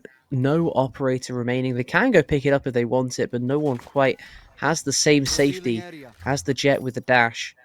At least no one that is around in this one. Nothing like the Chamber to bring it down with the TP. Nothing like the Yoru. So it will be a 4v4 with just rifles coming in. The knife to try and guarantee there's no one in the close corner. The no suppress. The attacker Killjoy gonna force out the mass retreat. Plant should go down for free as Mugginator is on a very odd angle here. Coming out of the tube, Jonte doesn't dare push further. The decay enough to force him off. There is no flank option here, but on the site, FKZ doesn't care about your flank. He cares about pushing through the heaven and getting an instant kill into this retake. The 4v4 becomes a 4v3, and here comes the Killjoy the other way. But here comes Mugginator too. Finds Eric on the angle. He's going to have to run away himself. He's going to go right the way around to avoid the Killjoy. He will not be caught out, but you know who will? It will be the attacker Killjoy caught out. It's effectively a 1v3 for the time being. Mugginator's going to have to peek over the top, and he will fall. Koffe now not suppressed, but it is too little, too late. He is just looking to save. He got a kill. Last round in the half. I feel like this map is honestly just really hard to flank on, since realistically on A, you can only go in one way. And it's a really tight space where everyone can beam their eyes on you. Yeah, it is very interesting why people like playing the attacker side on this map. A lot of times is the site of choice. Both of these very open sites, so it is understandable from some perspectives to suppress. Nice job. Oh, was that through the wall? Like through the wall? That was through the wall. That's crazy. That's how good these teams are. That is absolutely disgusting. Shrew looking to activate off of that pick. He wants to find a trade back. He's going to force a play, but it might be a little bit too forced as Muginator is waiting for something like this. Unfortunately, he's held the wrong angle. The rest of his team is going towards A, and Muginator needs to activate soon. Otherwise, the Viper will get a timing in towards mid. It looks like it's just about happened. He's able to escape the sightline, but the fast flank from the Viper will come through. Fisher finds a second onto the site, and it looks like a seventh will be heading the way of Justice, but maybe not just quite yet. Eric gets one back, and Epulus caught reloading. He swings while he's reloading. He's absolutely crazy for that. Muginator finally off the mid push another time. He's able to get that push and then able to escape. A 2v2 this time. Oh my god, Fisher, you are absolutely disgusting. A quadra kill found in the final round of half one. Hunter's Fury to do some damage onto his teammate as well, and why not? And I feel like that would have been a really nice ending if he killed his teammate. Unfortunately, Muginator hadn't taken enough damage for that to be a realistic thing to happen, but my god, a beautiful quadra and such a amazing way to clear out that half. It definitely was, but now, you know, the sides have literally switched over, and everything's just gonna change now. We saw this last time. I feel like we're gonna see it again. But I'm not confident on who's actually going to pull through this time. Yeah, and that is kind of where you want to be watching Valorant, right? Where you don't know who is actually gonna have the advantage. This time around, Little able to make his way right the way up top. He's going to get there fast. He's going to get there on the good timing for a peek, but he doesn't get the kill. A massive tag heads over onto Epulus, but he will escape. A 5v5 is maintained for now. The A site does look a little bit weak, though, as everyone on this defender side is forced so far back. But the huge tag comes through the Viper wall. Little down to 9 HP. Just falls off the angle. The amount of damage that's been traded across the map. There are 3 low players. One of them has fallen. Fisher goes. FKZ falls. And suddenly the amount of damage that has been done really matters. Viper? Oh, true. Viper. He's managed to find another pick. These Vipers pushing through mid every single time. The first half, it was Muginator. The second half, it'll be Shrew to find these lurks. A 3k for Epulus. And I don't know how they keep finding these angles through mid, but they keep working. This time it is nullified by Muginator coming through B. A beautiful pistol coming in. Once more, 3 out of 4 now. Well, what we saw last time was BLG getting 2 wins on the pistols. Now maybe we see the complete opposite. Which hopefully is the case. Yeah, it could well be. The pistol conversion is up for grabs though. And this is the round that really unraveled everything for that defender side when they couldn't convert. Let's see this time. Great shoulder peek coming in. Baits out the shot of Epulus. He's going to look to really commit to this angle though. A very bold play coming in off the jet. Interested to see. He's going to be forced out. He's still going to get the kill. A headshot onto FKZ. The Marshal now for Eric. Going to look to just spam in towards where he knows that Sova to be. But his head is taken off once more. In the long angle, the rifle beats out the sniper rifle somehow.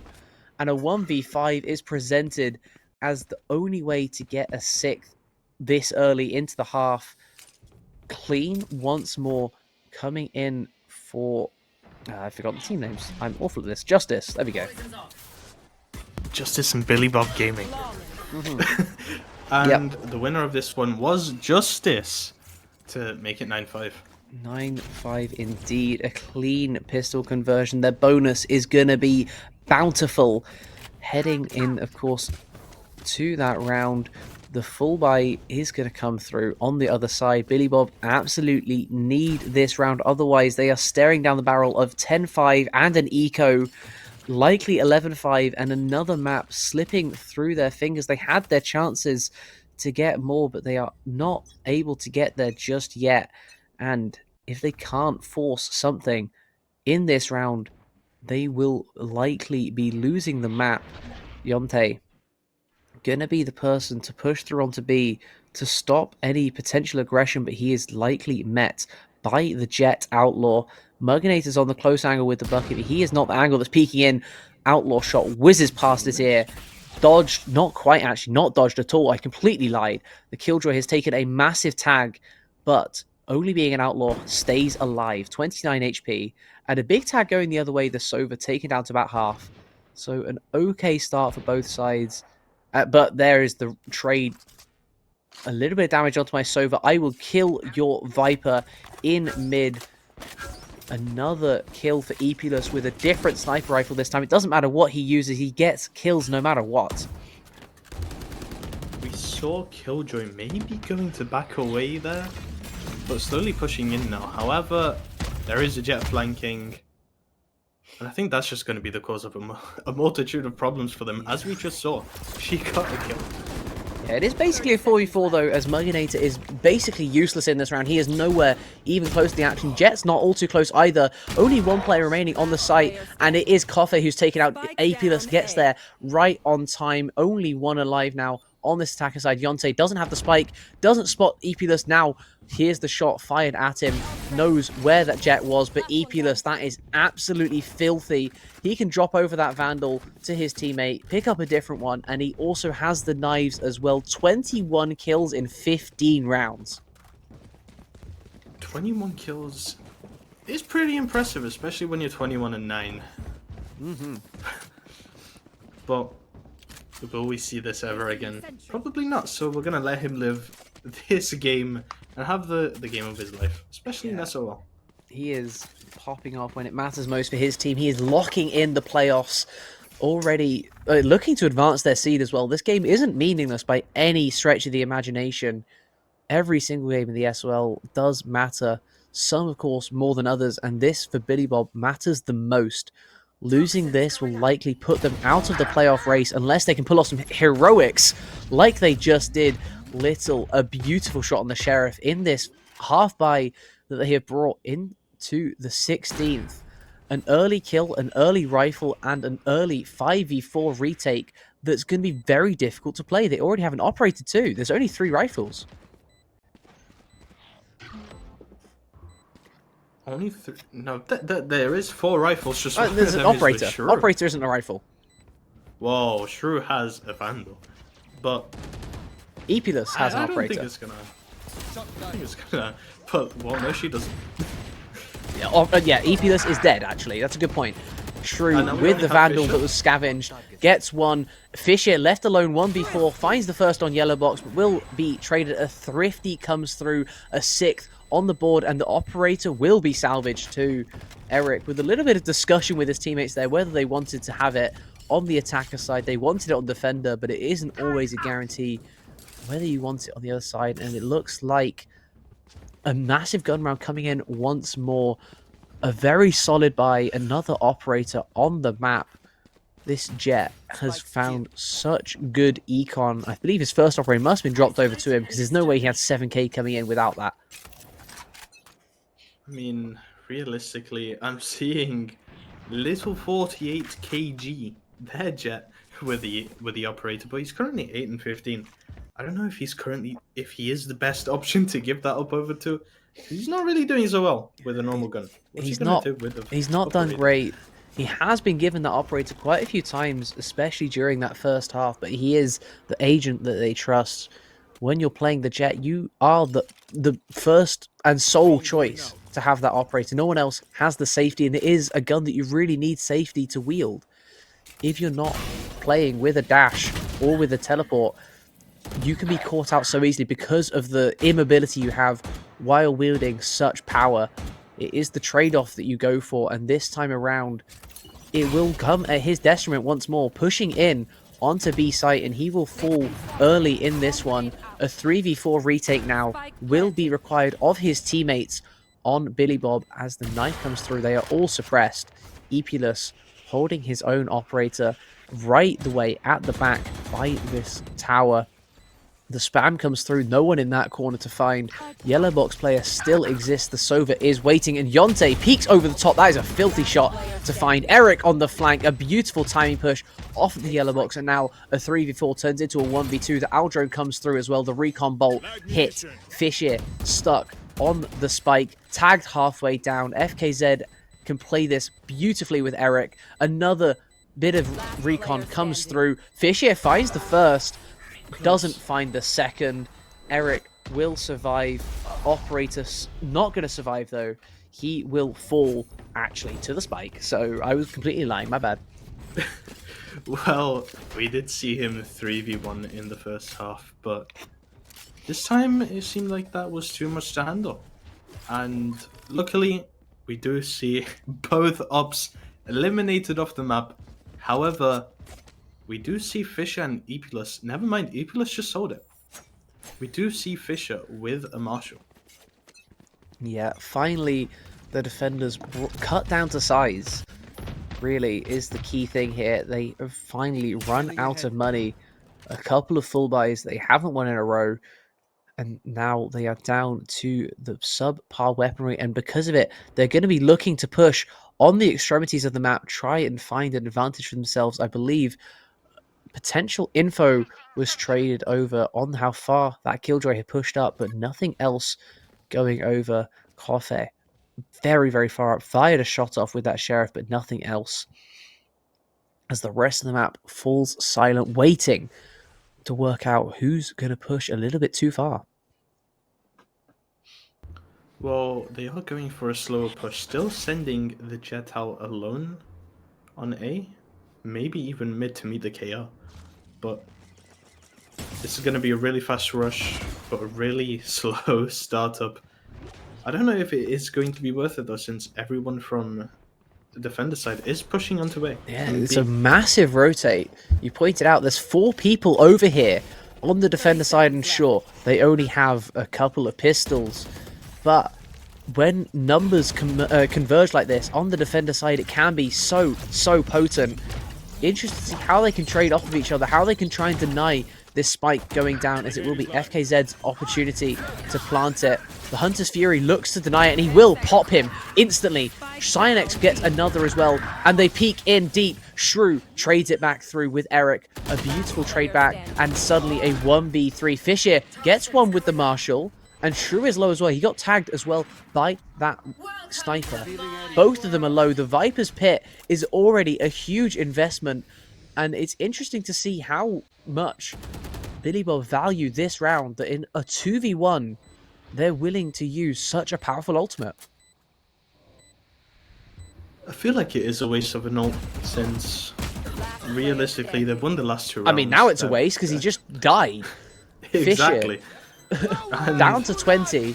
Hunter's Fury gonna be invested on to stop this spike from being defused. He has one more shot. He's not going to use it just yet. The defuse is halfway tagged, and Fisher gets a quadra. Does he have the time, though? No, he doesn't. 0.35 seconds was all that was remaining. A timing peak over the top was enough to deny the defuse and stop a Thrifty coming through. But another 4K from Fisher. He is absolutely doing everything in his power to stop the onslaught coming in. But another round heads the way of Billy Bop as we go to 10-8. 10-8 is really close. I said a team would just absolutely demolish. Apparently not. It's closer than last game. In terms of KD, it's not that close though. A lot of the rounds have been probably cleaner when Justice have won them, but it doesn't matter how clean your rounds are, as long as you get them on the board, as long as you have the guns to buy in the next. If Billy Bob start losing a couple, it won't matter, because they're already out of the game, so they can play for each and every round like their lives depend on it. Shrew finds the first onto Coffee. Please? Okay, good. Okay. You know that your Killjoy just died in there. Don't miss out on that trade. A decent trade overall, a 1-for-1. Mugginator did take a little bit of damage, so well done to Shrew. Gets a good little bit on the board, makes this a 4v4 as the attacker Killjoy is placed on the A site. It's going to force everyone to completely disengage. There is no safe corner. The only potential safe corner would have been the top right, but it actually got destroyed. I don't know how, maybe a shock dart or something, I guess. Came through Fisher. Oh my god, man, he had his bow and arrow out and he still gets the kill. Well, Katniss Everdeen. That's all I have to say. 30 seconds left. Katniss Everdeen was given an AK-47 and she absolutely destroys everyone in front of her, puts the bow away, brings out the rifle and pops ahead into the 3v3. It's going to be the full rotation onto B, and it is being read right now. Early onto B site is the Jet, ready to hold with the operator, finds the first. 6 seconds left. He's going to be forced to go for the plant. Muginator is there. The Vandal will get the kill, and it is Eric left alone in the tube. 1v2, forced to save an 11th on the board. I think they would have been much safer if they just didn't push the site. They clearly knew they didn't have enough time. Maybe if it was the Jet who still had a dash to plant, maybe then. But giving it to someone who doesn't have many movement abilities, that was a very risky call. Yeah, it's interesting. They seem to have given the spike over to FKZ quite often in this game. It's not, you know, Teo, who you'd really expect to be planting a lot of the times. But I guess being that initiator, it has fallen to him more often than not, as this is the knife round for the Jet of Billy Bob. What can Little do? Epulus over the top has that. He's going to fall off the yellow box. If he stayed up there a little longer, he would have taken that fight. He didn't want to potentially lose such a key fight so early on in the round as Cyanex gets the info. Saw at least one pushing on towards B, and Epulus on the deep peak finds Shrew early as Jonte is pushed up a little bit further than anyone expected. Epulus now forced to dash out, disengage, run away. The 4v4 is confirmed, and FKZ on the top angle can't find the Jet with the Guardian. Fisher now peeking deep, a massive tag through the wall. Not quite as much of a tag through the wall as Muginator found though, as he will find the spam, gets the kill, gonna push deeper as well. A second kill in this one, the headshot onto FKZ. He's allowed to plant, but nothing else. The Teo ultimate will not be used this round. A 12th likely headed the way, yes indeed, confirmed by Fisher. Another round where they're not able to get maximum value out of their initiator, who's just holding on to this ult at this point. I'm starting to get flashbacks, Shrew. I'm starting to get flashbacks. I think it's going to be another 13-8. One more is all it requires. There are ultimates available, but there's only one apiece, right? It's not great for either side in terms of ult economy. It will come back around towards the end of the half if, and it is a huge if, Billy Bob can make it there. In the meantime, Koffer has a massive lockdown whenever they want it. Armageddon available for FKZ. He needs to find some form of entry with it. Otherwise, if he falls early again without using his ultimate, he will have played this half basically for nothing. Early aggression will be spotted. The Sober Dart is going to find the early push, and Shrew as well finds Koffer, goes burst fire, finds the headshot instantly into a 4v5. Epulus forced so deep. B site basically given up, and it might be the ninth instantly unless the trades come back around. Cyanex finds SKZ. Little on the Bulldog. They don't have a great buy, but the Killjoy has fallen, so there's no util there. It's such an advanced position, but it is likely considered at least, but not considered enough. Little will find Fisher. A beautiful timing push. Cyanex a second. What else can he do? Eric on the push through. Little gets another. Eric will not find any value just yet because he isn't even required to. Cyanex with a third. Finally, Eric opens up from the yellow box. And a ninth now comes through. Billy Bob not out of this one just yet. I'm really surprised he managed to get through the yellow box just with him completely unaware about his surroundings. But then again, there was a lot happening. There's been a lot happening the whole game, the whole day. A whole lot happening. Sometimes a whole lot of nothing, as has been the case, unfortunately, for a lot of Billy Bob. There has been a lot of rounds where they haven't got the value that they really wanted. This time, the same dart employed by Eric, and it will be destroyed. No info of any potential CT aggression, whether it's there or not, as Muginator on the B site will aggress. Traded by Yonte. Once again, playing in twos is working for this attacker side as they find the trades every single time. think we saw that Tejo setting up his ult, but no one's on A site anymore, only server. Everyone's slowly pushing over to B, but I think that's going to screw them over in a bit. Since And they'll that have there 3 people is in their the flank. massive announcement of intent. You are not staying around on this A site. Please get out of the way if you value your life. Fisher on the Marshal obeys that command. A site handed over for free, a 4v4 retake. Only the Killjoy ultimate, if they even want to use that in the retake. And Eric basically shuts that off before it even starts. Double kill on the flank. Not even allowed. He has gone down to a slither of health remaining, as it is just enemy remaining. Fisher and friend Kofet dead as well. Little will get the final kill. A 10th now, and it is 2 away from OT. 2 away from OT, but will we see it?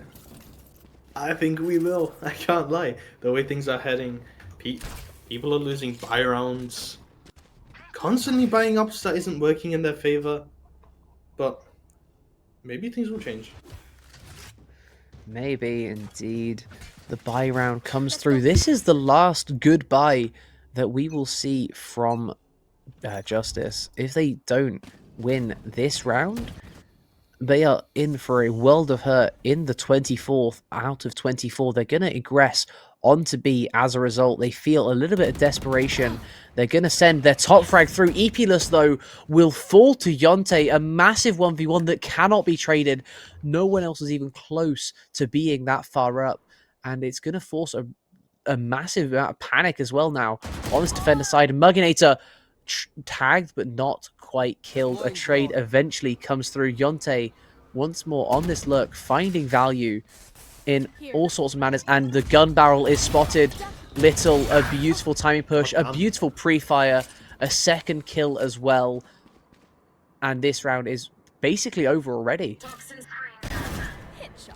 Unless No, it's Cough over. there. It's There is over. no one less here. There's no one less 2v3. here. There's no one less here. 2v3 with Killjoy ult. It is possible I if think they they're gonna want to save it. use it, but it's not possible anymore. Little says no. 7 bullets, all he has remaining to find Muginator as he pushes through heaven, and he will. A quadra kill confirmed for the Jet. He is showing up when it matters most. He wasn't the most effective for a lot of this game, but coming through now, a quadra kill in round 23. Is there a better time to start activating? This is the last time they can buy guns, and they're going for a half buy, which They don't have a choice. They are have limitations, but they do have 4 ults, and that KO That's just true. needs an orb or a kill, and they have all ults. If they use They them, have I see a win. They have gone with the old Overwatch strat of, we really need to win a team fight, let's just ult with everyone. If everyone ults, we will be fine. A lot of presence detected there by that knife of Cyanex. He found at least 2. They're just going to leave the Viper on a Epulus, of course, with those knives. He is the one with the inferior weaponry, but he doesn't care because he has knives that reset when he kills someone. So he is more than happy to go down to the Spectre. A That lot of is info traded definitely a early. goal. Yeah. The Viper's Pit is very odd dimensions, but that is what happens on the A site. Procced it high, it swept down low. Only he the just missed KO him. waiting. Gonna swing in. Epulus, not a single soul to be found. They are headed over towards this Viper. Now, here comes the rotation. Somehow, Muginator's taken a decent bit of damage. I'm not quite sure where he's taking this damage from, but FKZ with his drone will look to push through. Little kills somehow, some way. I don't even know what happened there. He killed the Viper. The Viper's Pit will fall. Hunter's Fury going both ways. Killjoy's going both ways. The lockdown has been destroyed. The defender one has gone, but the attacker one remains. Unfortunately, it comes at the cost of the Sova. Eric will go both. The Jet still has knives up. That is the only ult that's still up now. There's so many ults going across the map. Another Viper's Pit. This time the attackers will go down. Kofet, full. Cyanex, a double suppress with his knives. He's still only 1 away from popping his ultimate. A 3v3 now as FKZ finds one, but FKZ will be traded by Epulus. The knives reset from this Jet. Shrew will go 1-for-1. A 1v2 for Jonte, as both ults are available. Silex doesn't pop his for some inexplicable reason, and the clutch comes through for Jonte. A 1v2 to save the map. OT, here we come. Switching sides. All we needed there was a Jet ult, a Jet updraft, and a right click. That's all we needed. Why did Cyanex not ult? That's what I'm most confused about. He picked up the ult by getting the kill. To make it a 2v1. It was a 2v2. He made it a 2v1. He had his ult and he didn't use it. He could have at least suppressed. He could have done so much. Removed a lot of those audio cues because it is such a loud ultimate that goes out. It makes so much noise, and he also gets that second life. Gives himself a little bit of time to do. He just kind of sits there on the floor, but it's a little bit of a distraction if nothing else. I don't understand why he didn't at least press the button there, but it is a 12 headed over. We go to OT, and here come Cyanex and friends. Little on the close angle, Billy Bob on the defender side. A decent bit of location being revealed, but Little kills Epulus. The Jet is activating a triple kill. I've forgotten words. I've forgotten English, but I've seen Valorant today. Insta win for the defender side. I got stuck in between 3 and triple. That's on me. Switching sides. Well, I think that might end. No, I'm not gonna say it. No, I'm gonna you never can say it. Many times. I've said it You would be never can. 13-8. It's overtime. You did. I said it would be a close game. I mean, a not close game. It's overtime. Uh-huh. Ah, Yeah. Prediction. 4 map points in normal to close it out, and the Justice unable to provide, and now the first map point of the day coming in for Billy Bob. Can they close out their first opportunity at a map win? They're gonna have a very good opportunity. Epulus caught walking down the tube with his knife out. He will fall early. Muginator now has a massive amount of responsibility. He has to hold down B basically by himself as the Killjoy is forced to rotate over to mid. Sova has also abandoned A. These anchors have so much work to do. Yes, they do. And we see everyone slowly pushing back onto A site. No one's really picking up the spike. Never mind. The Viper did. They're finally committing to a push. However, A Killjoy 4v3 push. seems to be sticking to the 1v1 against Viper. Yeah, keeping the 1v1 on this side of the map, not revealing where they want to go just yet. Yonte will be spotted before the main push comes in. They know the Killjoy has been lurking a whole ton, but will he get the kill? Yes, he will. The 1v1 goes his way. No trade available. No one even close. He will escape. A 2v4 is now what is found, as well as KO was not able to provide anything. Cyanex falls for nothing. Kofet on the fast flank from B will only arrive in time to spot the turret that was left behind. He is now facing down the barrel of 2 Vandals. He will fall to the first. Yonte gets one. Eric gets the second on the site. And Billy Bob find a way back into this map, and they find map 2. Unfortunately, with it being best of 2s, that is all we have time for this series, but we will be back in a couple minutes to dissect this and have a look forward to our second series of the day as Lodestar go up against Hunters.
Hey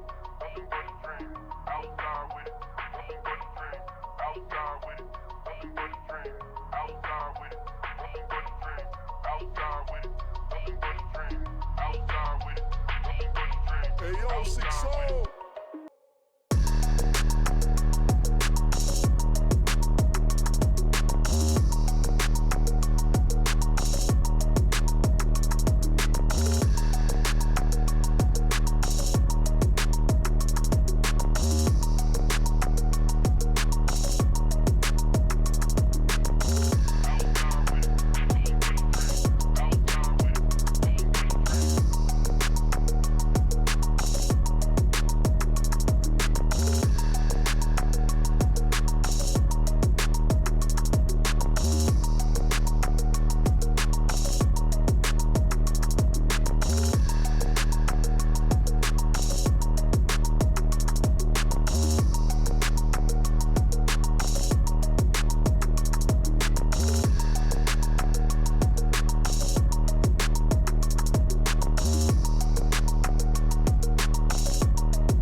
I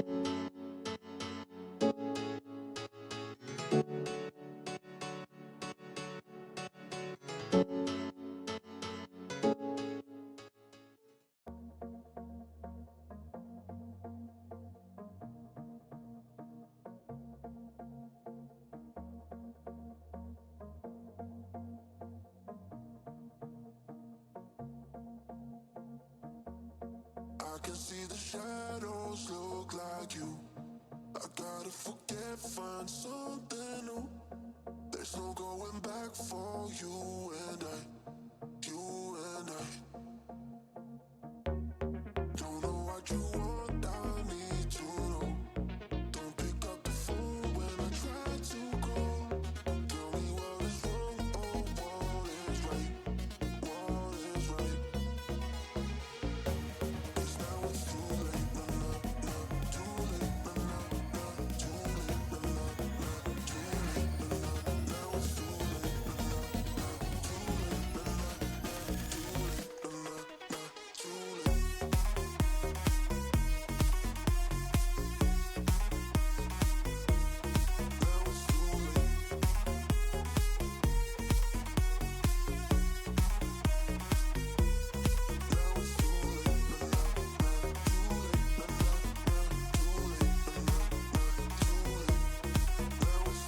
God is. Oh. Hello, hello, hello. Welcome back to the Lodestar Esports stream. I am still Ru. I'm still joined by Tangerine. How are we feeling after that first best of two? I'm feeling tired, if you want me to be honest. That was a really long series that Especially for a best of two. I didn't expect it to go for that long, especially with an overtime. But more importantly, we have the team of the day. We're here for Lodestar, and Lodestar is finally playing.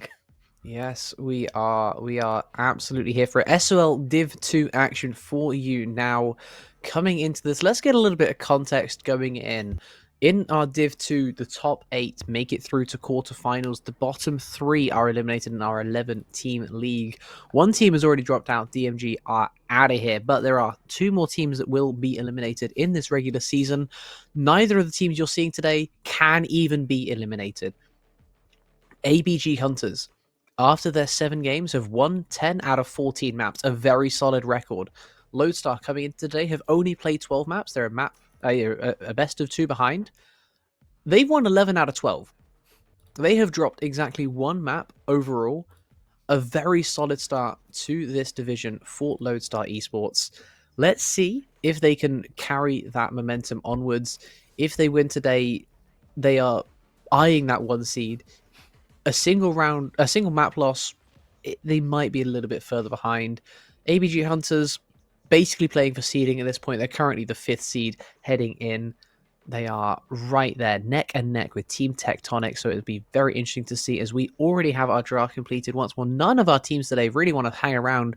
Interesting to see the team comps they both chose. Both teams going for the Vice even through that nerf.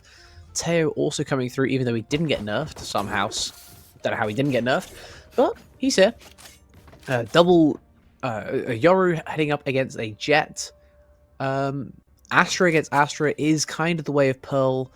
Very useful to have those smokes. So good in the clutch, especially when you're attacking as well. How do we feel coming into this pistol?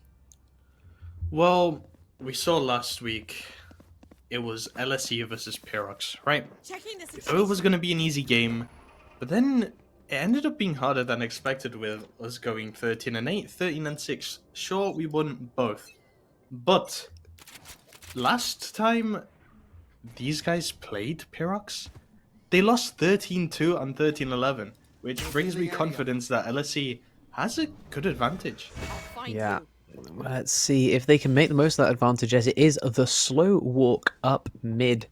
The choice coming into this for the attacking side. Hunters looking for the picks. They're not going to find them as I Can't Cope gets one before he falls. Ant's now left alone on site, and he's back. Will fall to Freddy.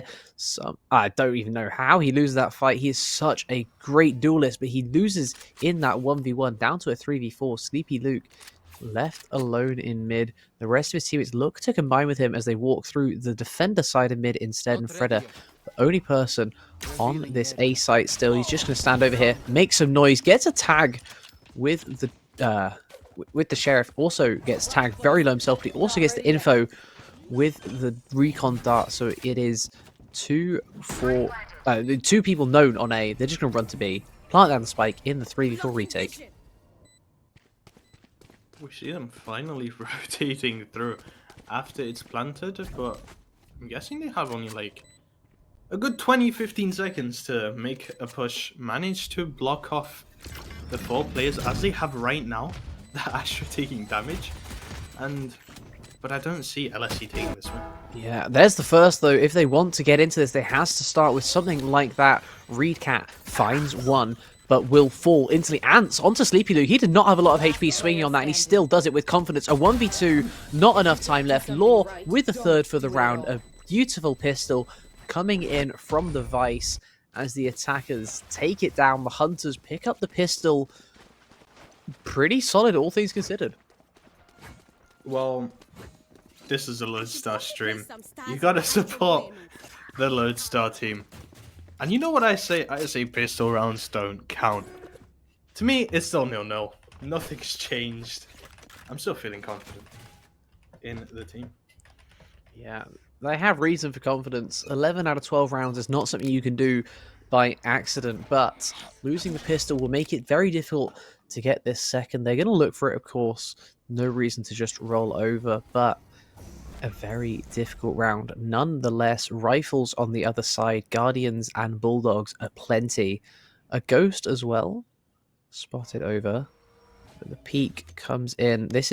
He's back, pushing on an awkward time. He does not want to be here, actually. The smoke goes down. It blinds him, effectively. He just has to run away. The blind, a beautiful clone. Doggo finds Reedcat. He's back, manages to escape somehow, some way out of there. Spike planted.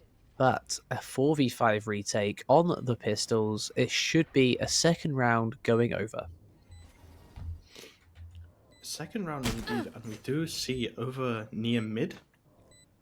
We see Ant slowly pushing up to the Astra. The Astra got a kill. Oh, and she's dead. And that made no difference. Yep. As is the way. Everything you think is consequential will be inconsequential. Everything you neglect will be the most important. A 1v4 or he's back. No more economy damage to be found. Aims for the head. Unfortunately, only needed the body against that Yoru. Couldn't connect the stray bullet, and it will be 4 alive heading into the bonus. Well, now we do see, sure, it's a half buy, but we're starting to see a buy from Lodestar. We saw that last series where that did really change the flow of the game, and hopefully that translates over here as well. Yeah, we'll see if this momentum that is started rolling very early on from the Hunters can be stopped. We see a massive amount of bank balance already built up, kind of hovering around the 2.5 to 3,000 credit mark. A very solid start to this attacker side. If they can convert this bonus as well, Lodestar are really staring down the barrel of a very, very rough half that's going to be difficult to hold the momentum of, and it comes down to fights like this, winning them. A 1-for-1 is all he's back can find. I can't cope. Also gets caught out, and Reedcat gets killed in the Vice 1v1. That is a trade that has to work. I don't know how Law has managed to get a second from that position, but he has found a way, and now a 3v4 retake, and even if they do win this, it's still so costly. And Fred, oh my god, the timing. Ooh, okay. Jay finds Fredit on a perfect time as he headed into the window. Jay peeks around the corner. A 3v3 now. Goes for the push through. All those smokes that the Astra provides are looking to make an effect onto this one. The drone coming through. The stun that turned Ant gets the Vice, but Chally will trade one back. A 1v2, a 1v1. Sleepy Luke finds himself alone against Ants, who will push around, get the kill as the Astra look to smoke. Luke caught sleeping, but is there time to defuse? There is. 0.8 seconds left on the clock. Comfortable in the end, but only one alive. It's not an economy builder, and now comes the full gun round, or at least what's supposed to be the full gun round. Well, I did say But it might be a bonus for Lodestar. buying guns doesn't make all the difference. As we clearly just saw, they won the round, but most of them died, so things are going to look a bit complicated again since going against all Vandals and Heavy Shields. Yeah. It's a very odd predicament, but when you have so few members surviving, you're forced to go for that bonus instead of going as you want with a bit more of an aggressive buy. And unfortunately, the Hero Vandal, the sole surviving rifle, has instantly got dropped over to the Jet, and it's understandable. He's your best player, but unfortunately, no impact to be found so far this game. 1 and 4 he is back. Mini not providing anything near what he needs to this game. A 3v5 instantly on these pistols as we head into a 3-1 that is likely also going to be the actual gun round finally coming through in round number 5. Well, once again, we do see Lodestar falling for the little trick He missed again that. and sticking on A while it's going to be. But Yeah. that doesn't matter much because I just saw a semi-professional server miss his dart. Yeah. The comedic value from missing a dart will never be understated. It was... it looked nice until it fell off the map. I believe there was a Vandal for them to steal over there, but the Vice wall is just going to deny. Down to 6 seconds from 8, so at least there's a little bit of respite for the defenders as they look to re-aggress back in, retake this very, very lost site. They have nothing to lose, effectively just a couple of sheriffs. They're gonna be buying anyway, so they may as well fall. Oh no. Look to do some damage. The Sova Oh, is on a trigger perfect this. flank timing. Great trigger discipline. You pointed out, and Fredit finds the first. The second is in the smoke. The third is also in the smoke. He doesn't know where to look. Law clears it up instead. Jay falls. A flawless round again, and now the economy game is massively in the Hunter's favor.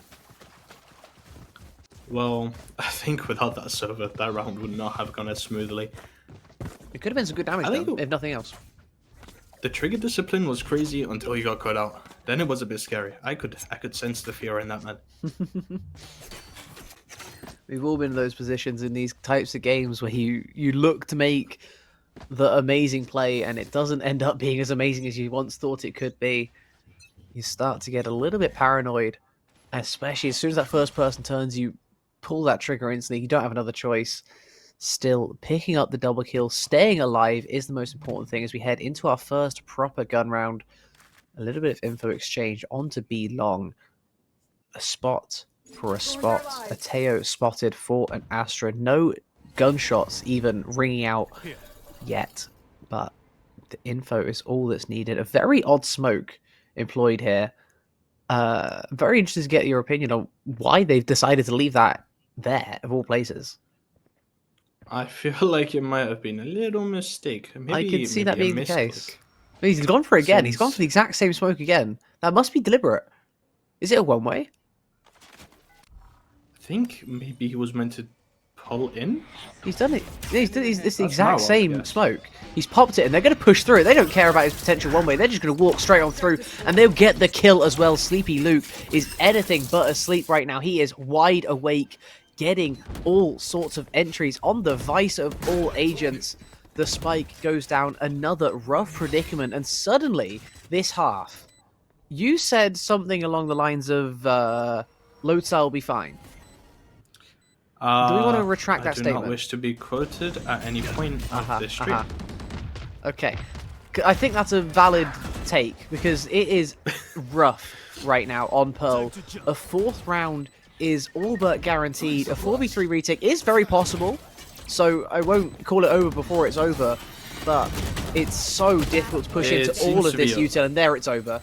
And there are 5 ults available, by the way, for the attacker side. Hunters have all 5 ults. Well, you pointed out that maybe I was a little bit wrong. And guys, to be honest, if you never see me casting here again, 1, it's because of my stubbornness, and 2, maybe I cussed them a little bit too hard.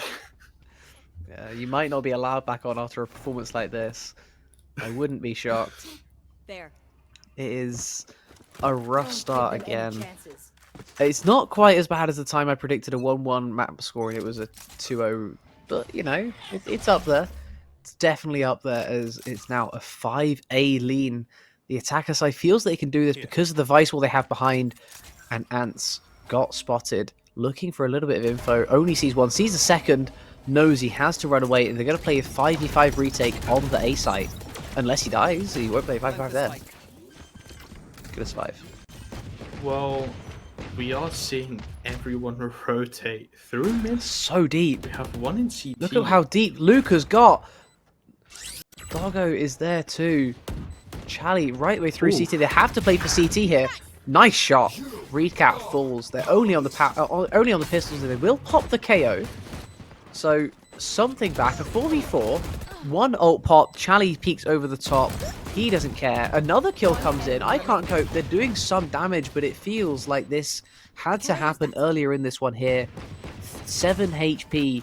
All that's left on this Soul Star Dweller. Jay left alone. Gonna get pushed. Nice Jay is attempt still on the in fight timing, of his life. but will fall. Well, Goliath has to fall down at one point. Yeah. And it is 5 on the board already. The blink of an eye, a timeout called. We didn't see a single timeout in our first best of 2. I didn't even clock that during real time, but that is already a timeout coming in, and I don't think it could have come sooner. A completely necessary evil right now. They have their ults coming up, and they're going into the gun round. They've only faced against one actual gun round, which is crazy to say after 6 rounds of Valorant, but they really need to get back into this game. Otherwise, it's going to keep slipping through their fingers like it is right now. Well, before this game, some inside conversations for you guys. Hashtag leaked, guys. That's how you know it's confidential. I got assurance from the coach where, let me quote, he said they lost to Pyrox. Enough said. He was really confident about this, and I don't know how he's feeling anymore. Yeah. I mean, Lodestar beat Pyrox, and Pyrox beat Hunters, but that doesn't necessarily mean that Lodestar is going to be Hunters. We often see the triangle completed as opposed to just the absolute dominance, especially when it comes down to the performance shooters like this, like CSGO as well, like CS2 now it is. It's been out for 3 years, come on. Either way, a lot of these things where it matters a lot more how people play on the day than their overall macro plays. They can still call out their massive, set pieces, things like the dimensional drift play, matching it with the Sova arrow, like the Hunter's Fury. If they want to combine the two of them, they have the opportunity. They're not going to go for it. Instead, Charlie will just enter with his bullets. Instead, Reedcat falls. The info gained alone is enough. Doggo gets another, and a 6th is headed the way, unless there is a massive turnaround right now. A 3v5 turns into a 3v2. All of a sudden, Lodestar wake up in this map. Jay also pushing through, looking to smoke off Freda. They divide the world. They drop the ultimate, though. The Steel Garden comes out. No primaries allowed for a couple of seconds for Lodestar. They're just forced onto the pistols, but the Astral Wall will keep them safe. The spike is on their side of the wall. They have full control, but Freda pushes through and gets both of them. A beautiful play coming out from the Sova to keep his team in the ascendancy. A 6th already guaranteed for the Hunters. Pushing this to 6-1, you can tell Hunters really do want to get their seeding correct. They possibly don't. Hear me out. They might think... I lost my train of thought. I love this. Okay. Yup. That is a thing that happens. They should be thinking. They better be thinking, because if Lodestar don't start thinking and they just start... If they keep trying to only click and no think, it's going to carry on going like this. None of the teams in SOL can be sneezed at. None of them can be overlooked. Everyone has to be taken with the due respect that they deserve, and they have earned over their play. Another Astral used, this time by the attackers, as Hunters look to push in. The Jet Knives used on the complete other side of the map. He will get spotted by the Vice Wall when he looks for this hard flank. He's going to come in full gun blazing. He knows that it's there. He just has... He's going to try and jump over it. It's a bit awkward. He dashes right the way through. They're going to use the Steel Garden. Ants finds one with the Sheriff. A beautiful entry. The Fade ult comes through as well, but he's back. Dies in the flank. Are they just going to go for the defuse? The defuser has died. Freda gets one, but Jay gets one. I Can't Cope gets another. The Sheriffs are absolutely popping off. Finally, the bullets are connecting a 2v1. Now, Jay just going for the full stick. The Hunter's Fury is going to clip him, but he gets the defuse through in time. The first proc of the Hunter's Fury only lights him up, and I don't know how they don't swing off of that, but the Vice, who was there right next to the Sova, didn't choose to swing. Waits for the second shot of the Hunter's Fury to come through, and a round absolutely snatched away by Lodestar. The confidence he had in his timing to not die to that Sova ult was either his team screaming at him to stick to the plant, or he's just that good. Yeah, I mean, it's you have to stick there. It's about the only way you can win that round, but the only way you can lose it is if Law doesn't swing. You have full info. The Hunter's Fury reveals that he is actively defusing that spike. The fact that he doesn't swing is completely trolling his team, I have to say. There is no other way to lose that round apart from the way that they found. They found the one path out of a million that loses that round, and a second gifted over to Lodestar, a potential avenue now back into this game as they managed it on the Thrifty, and there is a pick. He's back finding picks as he is used to doing. He hasn't done it so much this game, and he's started it now, and it is a 4v5 going into the retake on B. We do see them slowly rotating from more sides now, but in every side they're going to meet at least two people. Yeah. It looks like I Can't Cope is very, very aware about this Vice Wall. A very clear game plan coming through so far. Every time on this attacker side, the Hunters have just chosen a site, put the Vice Wall behind them, and just gone in. Oh my god, that's disgusting. He's back with another headshot, a 3v4. Make that a 3v3 as I Can't Cope spotted on that flank. They know about every single flank that comes in, and it is he's back left on 10 HP, 1v2. Everything he's done this round will be for nothing. Pulled away from the defuse, running out of time. Bullets littering his corpse as he falls to make it a 7th for the Hunters. But I was just going back. The Vice gameplay has been so solid, working as a team. Well, the Vice, you thought that the Vice play was going There to wasn't be in. at the Don't start get of me this wrong. game. There was one round where they completely thrown it for their team, but the rest of it was so solid. You see, you thought the Vice wasn't going to be good at this. But then again, we do see the duality of man in here, where one Vice is at the top and one Vice is right at the bottom. Yeah.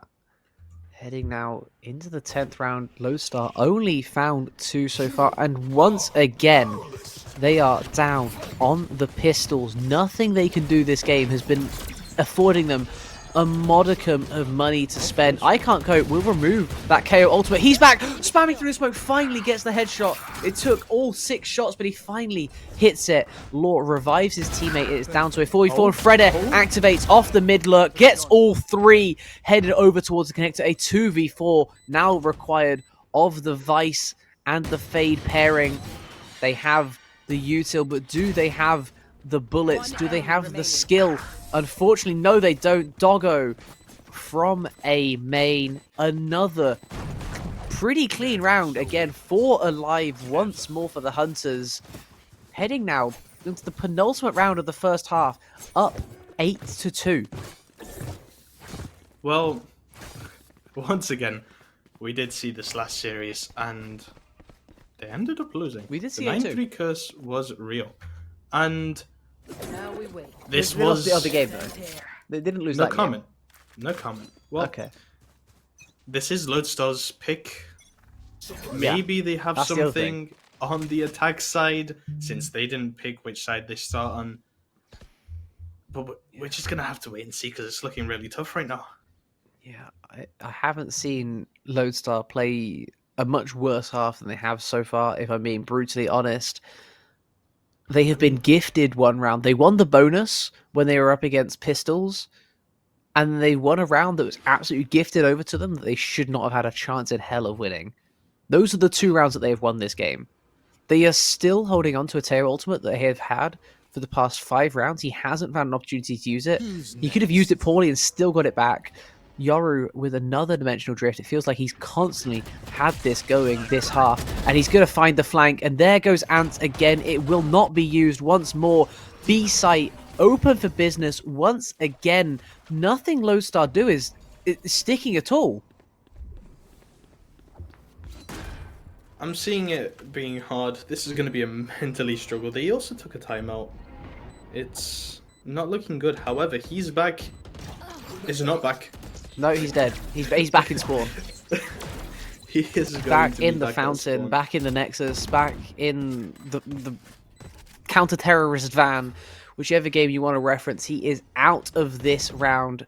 His body has left Pearl. And And I unfortunately, think, I feel like Lodestar have also left Pearl already. yeah, I think this is a very good move from them.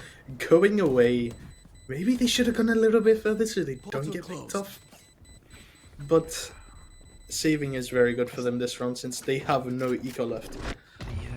These will be probably the 2 best buys that we get for Lodestar into the final round. 9 round on before the the switch. board.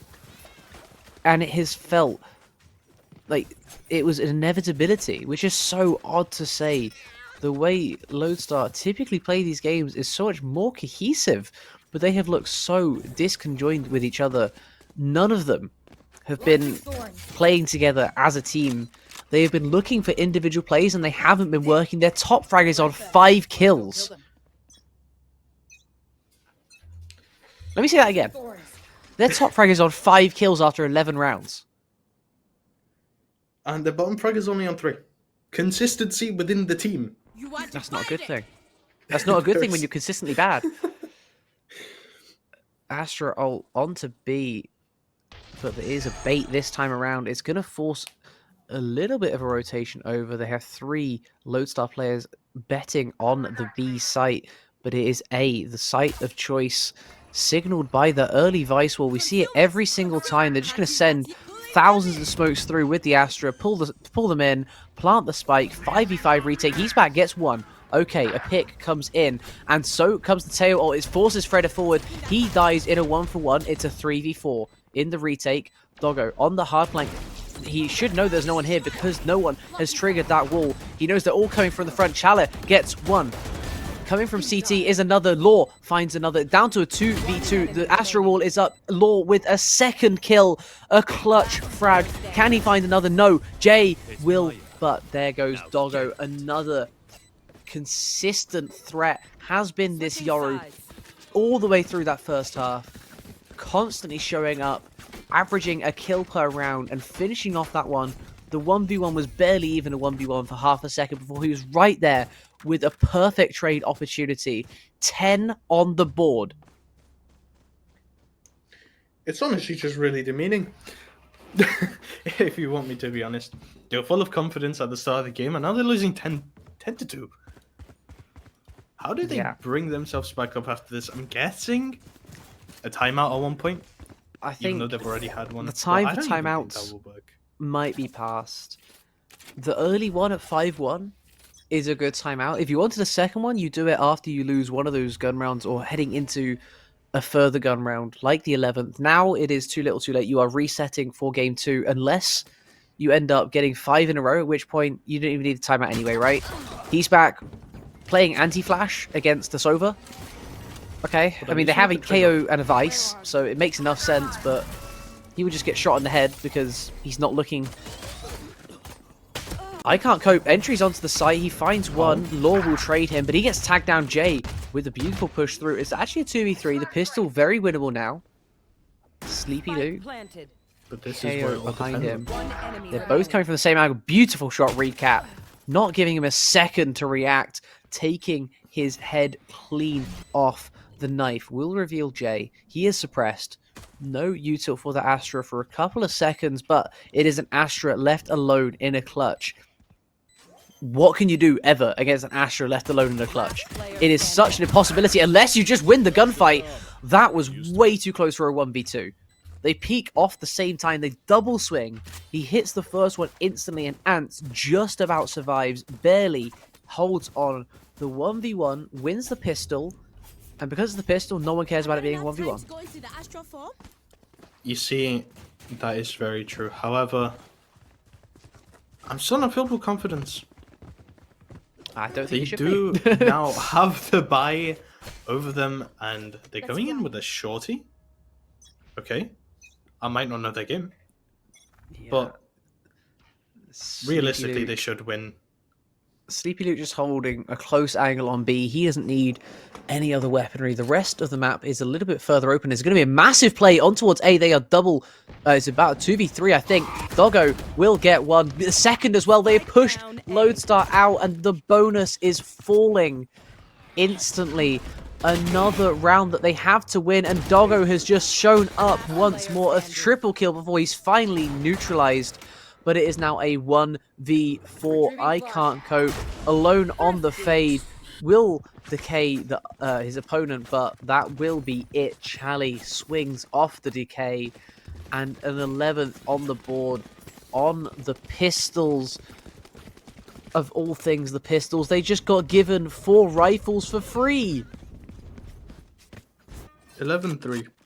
11-3. That's all I want to say. This is the worst way for it to be 11-3 as well. If the pistol and the bonus have been swapped around, or the pistol and the conversion rather, have been swapped around, you can see Lodestar having a lot more impact heading forward. But now, Sheriff's facing map point if they lose it. I don't think there's a comeback. I think they need to mentally reset after this game and just hit hard and maybe try to do something, because they have not tried to do that this time. They've barely even been gifted an attack aside because of their below par performance on the defense. If you don't win these rounds early on, you're not allowed to play any of your preferred side. Potentially, I don't know why else they'd have picked this map, because the defender side definitely can't have been the reason they chose this map. Looking to go now 4v4. The haunt is revealed.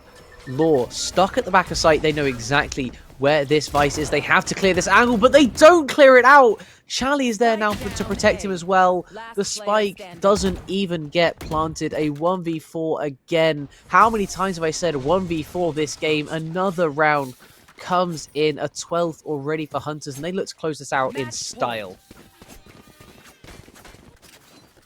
They did close it out in style, but I think now they're going to close off the game. If you want me to be honest, there is no comeback. There is a near impossibility at this point. 9 in a row is the requirement. It has been done before. It will be done again, but will it be done today by Lodestar? That is the question. Based off of how they played the start of this map, I would hesitate to bet on them. But they have the technical ability, they have the skill required. Only question is if they have the mental fortitude to really get back into this game, because as things stand, it's gonna be near impossible to reset into this second game in the series. He's back. A nice pick found on the KO. Chally will drop early in this one. Things like that just haven't been happening. Oh my god! Things like that haven't been happening. Did you see that shot?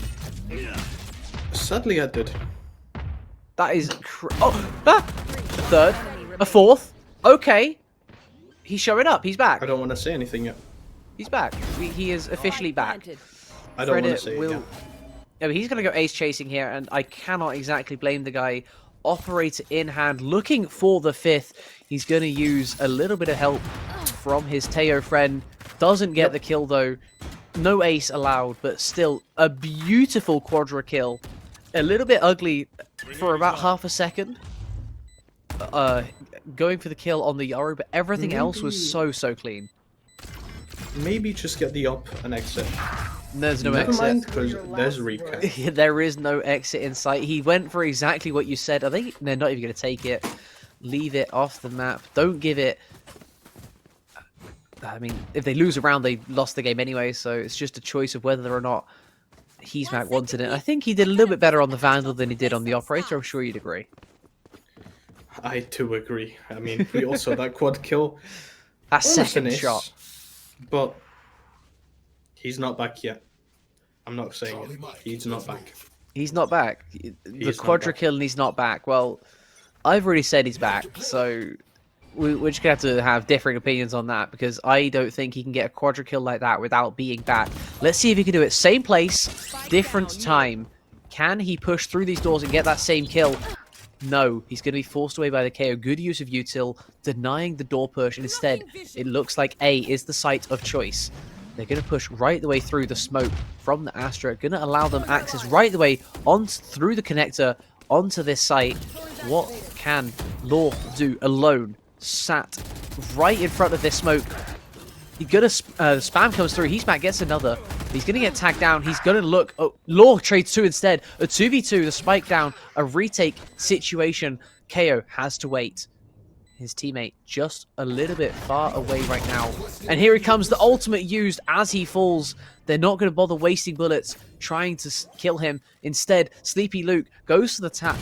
They're going to be forced to peek, and a double swing comes in. A beautiful 2v2 play. Getting 2v1s is exactly how you want to play that, and is exactly what Lodestar did. That's 2 out of 9. As we see, Lodestar's mental is starting to go up, even during the impossible. And they're starting to show why this is their map pick. They really are. Yeah, and it's not a bad map pick, I guess, if you can play like this on your attacker side. The issue is you have to afford yourself more time than you're allowing yourself right now. Only getting to playing on the defense, you are not afforded a single moment of slippage, and I fear their moment of slippage may have already come after losing the pistol conversion. It is so difficult to get back into this game. An early hit onto B. No one here to receive just yet, and Sleepy Luke will trigger the wall. That should give info over to the attacker side. They should know there is one person caught on the flank as he's back. Will punish Fredette on the Vandal. He goes for a very greedy peek, though. A 1v3 swing, and he will fall too. So it's now a 4v4 on the retake. The spike is on the correct side of the wall, but now the Steel Garden goes in, and that forces I Can't Cope to just go guns blazing. He wants to use his primary instead of being forced onto the pistol, and that will cost him his life. The defuse now starting to be tapped out, starting to be looked at as Reed will get the doggo who was going on it. Charlie, that's a disgusting shot after tapping. There are both of them hiding behind these blocks. Jay just going to look to deny the defuse. He isn't even needed. Ants will get both of them instead. 2 alive once more. Not great for building econ, but it is good for putting rounds on the board. Exactly, and realistically, Astro Tejo, that's just like an unbeatable combo, especially when they're at the top of long. What else can And they still adult. Teo still adult. Exactly. You're not Like, defusing that. them two can just be hidden the whole round and just be pummeling you down and taking you off the spike. There is no defense. Yeah. No correct option in that one there. In that retake, a 6th goes on. 6 more still to find to send this first map to OT. It is possible. We pointed out the possibility of it, but it is still so unlikely, especially with how this map started out. And it's gonna mainly fall down to He's Back really showing up when it matters most. He is gonna look to swing into this Sova on the angle. He swings, takes a tag, but nothing else. His head is still on his shoulders. He's fine. He'll take a little bit of a reset and have a look towards the rest of this round.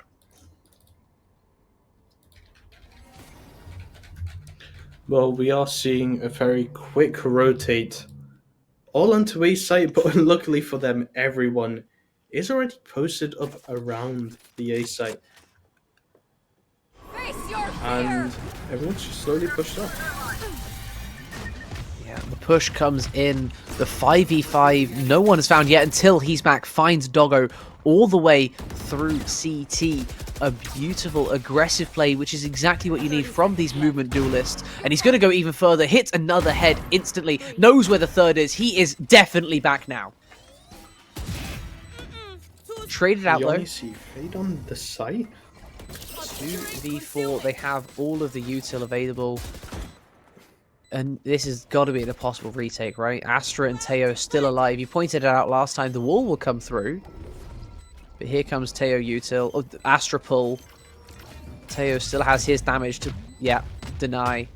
They still have ult as well if they really want to go that far. Yeah, there we go. My blind is dead. Law has a safe corner though. It's a little bit of an oversight. Now is the time to go for this. Law does get one. They're sticking on it, but there it goes. I believe it is just a little bit too late. Just about 0.16 of a second remaining. Under 2/10, but another round brought over the line by the dwindling economy of Lodestar Esports. Well, I think we're going to have to flip the script here to what it was at the start of the round. Not Lodestar Esports, but I think a timeout needs to be called. They've been on 12 rounds for 4 rounds. They've just been constantly losing. They need their mental to go back up so they are able to show them what the law is and smack it down on them. But maybe they won't do that with the server mid. I understand not choosing to use that timeout on this round. Precise gunplay comes through. He's back. Full sprint. Gets the kill onto Freda. Just the Yoru left alone in the back of sight. Sheriff's unable to connect. Jumping Jet gets a second. 2v5. I don't mind not taking the timeout on this previous round here because you're only on the half buy. Bunch of Sheriffs don't really care, right? Heading into the next, into this gun round, I would love to see a timeout coming from the Hunters. They do not want to throw this lead. They cannot afford to throw this type of a map against, you know, however this map has gone, they're still very solid opposition. If you give them an inch, they will take a mile, and they are looking to take that mile in what remains of this 1v3. Sleepy Luke left alone on the site, just a sheriff to his name. He will fall to Jay. An 8th now on the board for Lodestar. They have 4 more rounds to collect before they can send it to OT, but still, one the other way, and it is all over. Do you want me to be really honest? I think we're seeing another OT. You think we're going to OT? I thought you said we weren't going to OT earlier. We are seeing another OT, and on top of that, LSC's gonna win. This is gonna be fun. Okay. I mean, if it gets to OT, I can definitely see that happening. No Caster Curse this time. I am not convinced of us getting to OT. I'm not convinced of anything, but I am convinced of he's back getting picks. Unfortunately, he is traded, but fortunately for Lodestar Esports, the trade back again comes through. An instant 3v2 off the mid play. So much aggression from the defenders and the attackers meeting in the middle of the map, and so early now put in a massive disadvantage. They have to commit to something, play together. It looks like they're committing to playing mid. If they go 1 by 1, they're playing 1v3 twice, and that's never fun.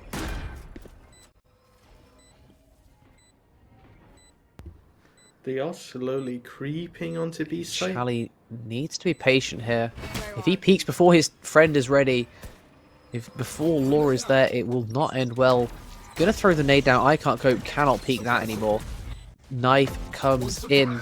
Only suppresses the Astra, but he knows that wasn't the one that was peeking at the back of sight. He knows that Astra is potentially on this close angle. He's going to go for the hard clear, but Ant is there to save his teammate just in the nick of time. I can't cope. Through the wall, and a 3 alive again. And I'm going to say it's possible. I've been saying it's possible the whole time. I'm still going to say it's possible. Maybe even unlikely. Well, the last time we did comment on Lodestar's KDs, it was just 5s around the board.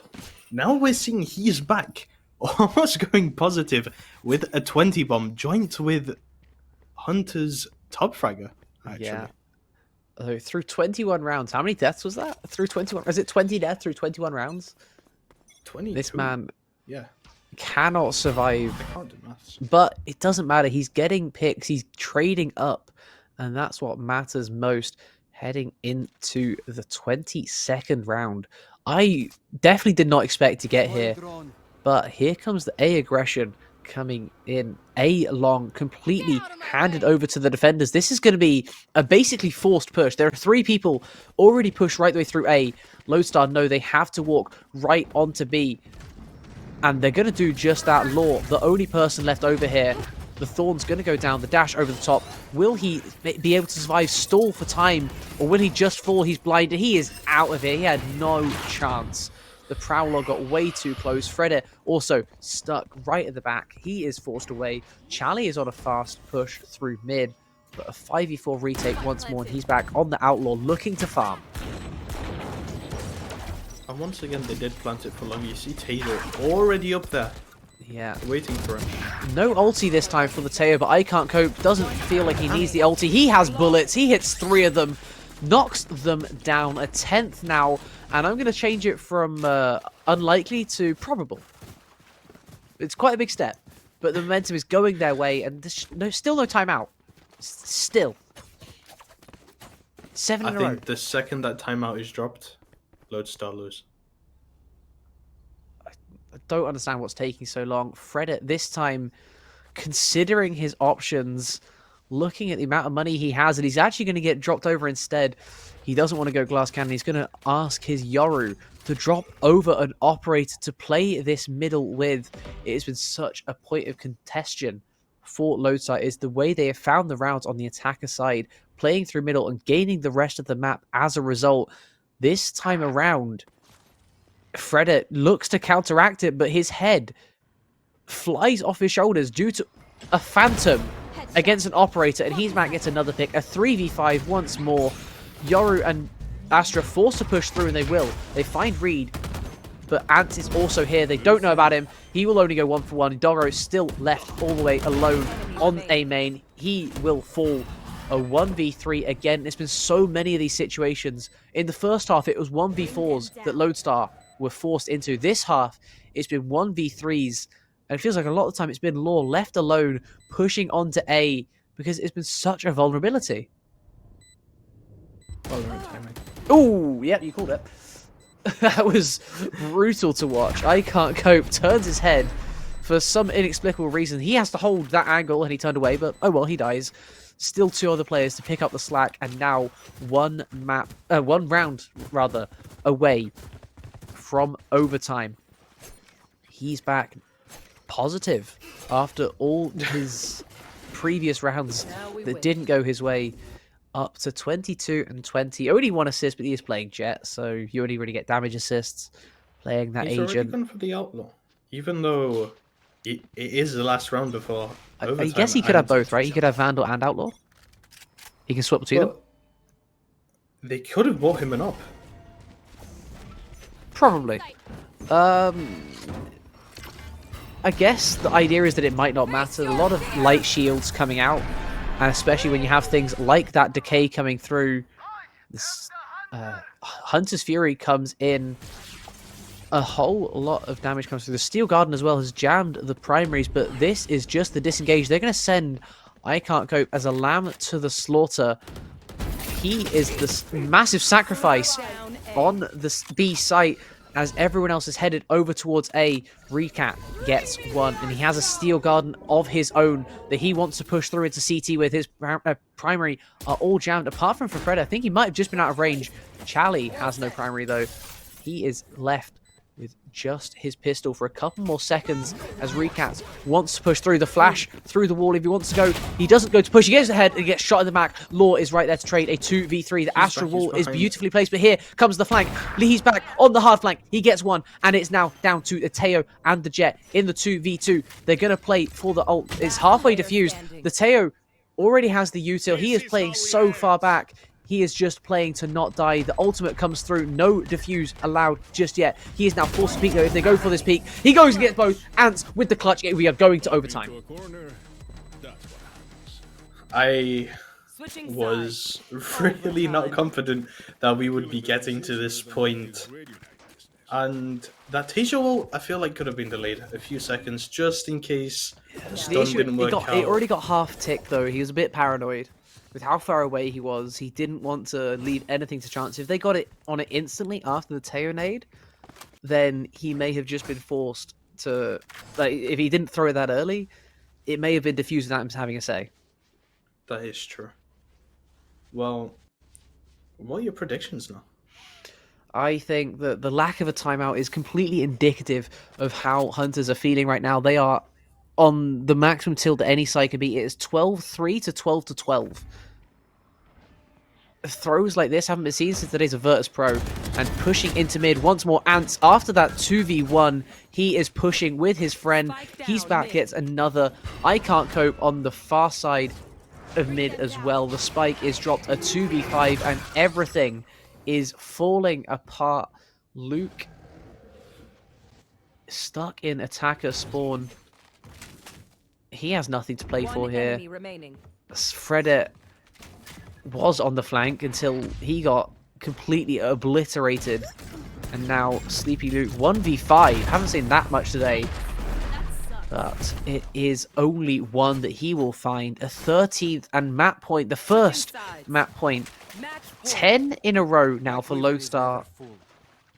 And if ever there was a time to close out a game cleanly, it is right now.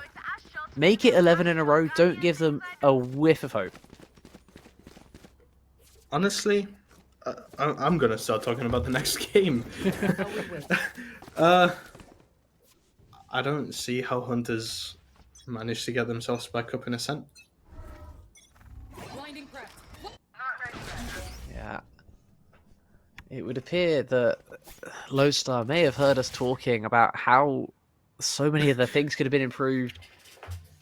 Their defender side still has a lot of work to do. If this is going to be a consistent map pick of theirs, they cannot have 2 rounds on the defender side when they get put onto it. But their attack has been so potent. They won their defender side in OT. They won 10 rounds while attacking in regulation, 9 of them coming consecutively. So now, when you have this man advantage that you found based off of the Yoro pushing a little bit too far forward, you have to feel Lodestar in a prime position to convert this and create another map win out of nothing this time. Vice is rotating through. It's so fast on this flank. It's interesting they chose to move the Vice wall a little bit different to how it normally is placed. This time holding for the exact mid push where Fredit is. He knows precisely where this wall is, but it has allowed Law free access into the spawn without being spotted by the wall.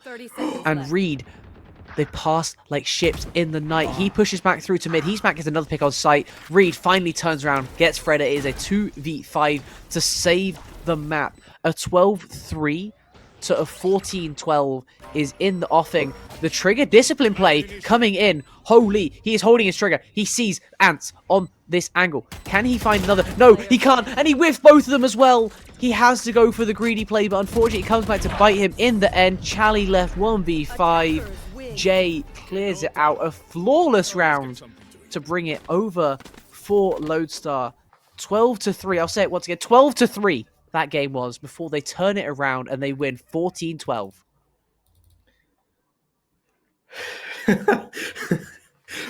Right. Well, to be honest, they lost to Pyrox. Enough said. That's all I have to say. And I mean, is that enough said at this point? I feel like there's a lot more that can be said coming out of a game like that where there were so many ups and downs, so many chances to close out the map, and still I think 11 in a row. I think Lodestar really wanted to prove a point on how bad they are. The other team, let me make that clear, how bad the other team are. And Gifting said, them 10 on the defender side, is that what you're saying?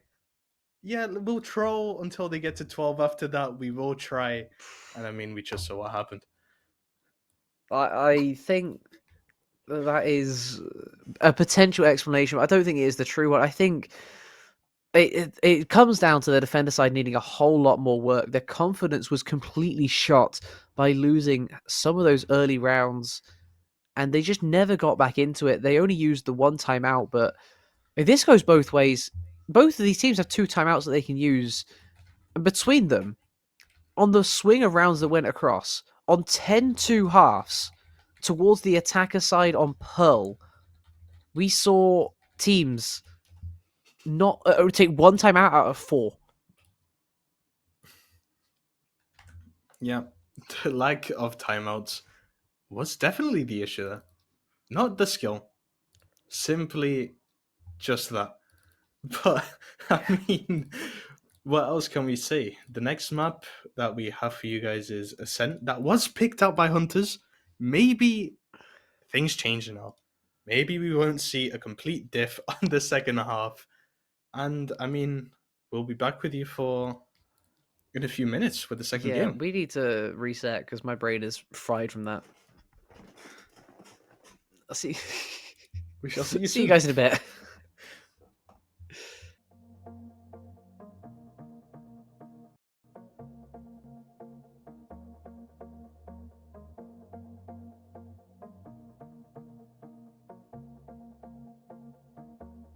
I can see the shadows look like you.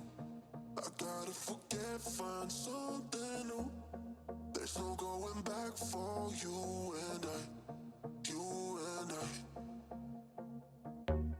Don't know what you want, I need to know. Don't pick up the phone when I try to call. Tell me what is wrong, oh, what is right. What is right. 'Cause now it's too late, nah, nah, nah. Too late, nah, nah, nah. Too late, nah, nah, nah. Too late, nah, nah. Now it's too late, nah, nah, nah. Too late, nah, nah, nah. Too late, nah, nah, nah. Too late. Now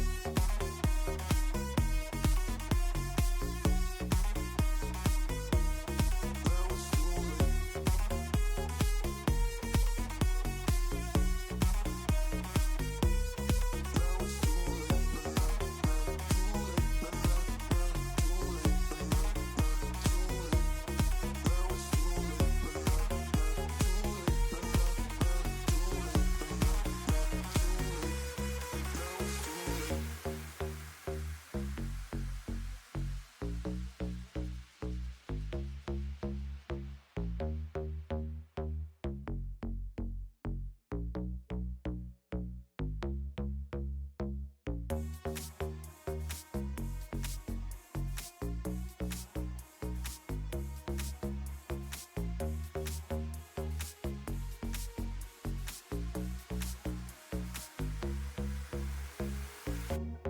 I can see the shadows look like you. I gotta forget, find something new. There's no going back for you and I. You and I. Don't know what you want, I need to know. Don't pick up the phone when I try to call. Tell me what is wrong, oh, what is right. What is right. 'Cause now it's too late, nah, nah, nah. Too late, nah, nah, nah. Too late, nah, nah, nah. Too late, nah, nah. Now it's too late, nah, nah, nah. Too late, nah, nah, nah. Too late, nah, nah, nah. Too late. Now it's too late. Now it's too late, nah, nah, nah. Too late, nah, nah,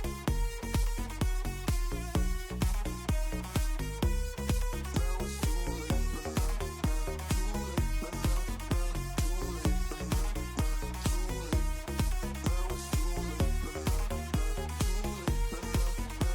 nah. Too late, nah, nah, nah. Too late. Now it's too late.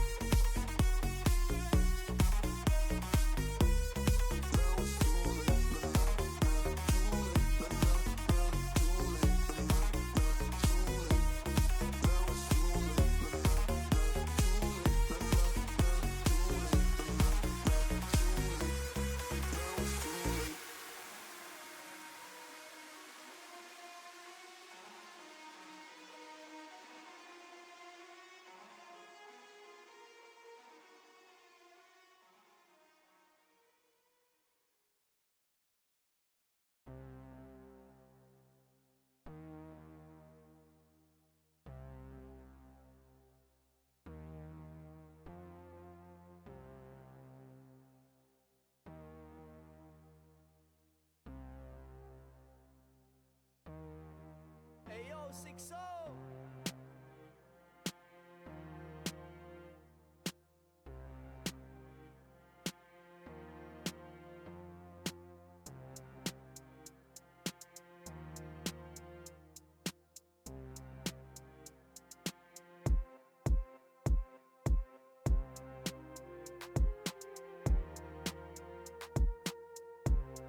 Hello, hello, hello. Welcome back to the final game of today between Lodestar and Hunters. After an absolute thriller in our first, we are back for more punishment. How do we feel after Pearl? I feel like so much happened in those 2 rounds. It looked like it was going one way for the first half, and then they woke up and decided to win 11 rounds in a row. What more can you Yeah, say? and it was 11 in a row, 9 in a row to send it to OT from 12-3 in Hunter's favor to 12-12, and then the 2 OT rounds as well. The icing on top for Lodestar. They come out of the first map with a victory. Heading into our second, we are playing on Ascent with Lodestar starting on the defender side. Hunters will be attacking. Do we expect to see 10 rounds to the attackers this time? Hmm. I'm expecting a I'm expecting a close game. I'm not saying it anymore. It's going to be a close game. I think if That's we how see it's going another to go. 10 rounds for an attacking side, then I will be in absolute shock. And it'll probably be Hunters that will be dominating our second map. It is, of course, their map pick, but Lodestar have played it multiple times before. They are no strangers to the mysteries of Ascent. So, heading into this, looking at the overall league standings, now Lodestar winning 12 out of 13 so far. A great place to be heading into the final couple of weeks of our regular season here. On the other side, the Hunters now 10 out of 15, still very, very solid. They're pretty locked into the 5th seed as things stand, but they could slip a little bit further, especially if they have a couple more games like they did in our first. If they can't close out 12-3 leads, it's going to be bad. Yes, it will be. I Can't mean, really say anything else to that, can you? so much happened. My brain is honestly overloaded. There's the things that have happened these last couple games. But do you want me to be really honest, Ru? Go for it. Brutally Everything honest. that happened in every single past game does not matter because we just loaded into Agent Select on Ascent for our final series. Is that your Map brutal of the day. honesty? Yeah, that is my Okay. brutal honesty. Because as we see, we are in Agent We are Select. definitely in. And there's already very quick locks coming in from the attackers. Hunters looking to go with a mixture of typical aggression and passive play that you expect coming in to a series like this with double initiator, sentinel controller, and of course a duelist. A very, very default comp coming in, still to lock in their own duelist. On the other side is just the Clove and the Jet. There, finally, the Teo also gets locked. I would be surprised to see a Waylay. I would also be kind of surprised. Okay, that is the Vice locked in. Doubling up with the Clove already. That is a very interesting choice. And that is locked in. The Omen as well on top. Similarities in the comps. There are a couple, but there really are not many. The Teo and the Jet seem to be shared. Nothing else going across. The double Sentinel coming out of Lodestar. Well, that is true. I'm seeing a lot of attacking this game. However, Charlie on Breach. I like the Breach pick. Yeah, Breach paired with the Teo, it is such a potent duo. The stuns, the flashes, the damage, the manipulation of the enemy's position that you can have with just those two agents is so, so strong. And then you look at the rest of it, they have the ability to follow up with things like the Jet, the Astra to lock them down in a single position, the Cypher as well, great at getting that info, telling those initiators where to go. It's a very well-rounded comp. Headed to the other side, the double... I'm going to go double Sentinel. And sure, you're starting defender side, but they are now basically forced to win a whole lot of rounds on this defender side. Otherwise, it could really come back to bite them. Well, Sleepy Luke, he definitely slept a lot during that second half last game. But has he finally woken up? Will he wake up? I guess we're gonna have to see. Deployed. Yeah. They are taking Quiet a start. very slow approach to this. Yeah. Default headed out from these defenders, of course. They have no reason to look aggressive in a round like the pistol, waiting to see where the attackers want to send their players. Looks like Freddy gonna be a little bit aggressive himself. He might even... That is disgusting. If that gets a kill, oh my god, how have they got that? That is absolutely vile. He's back, also gets one on the other side.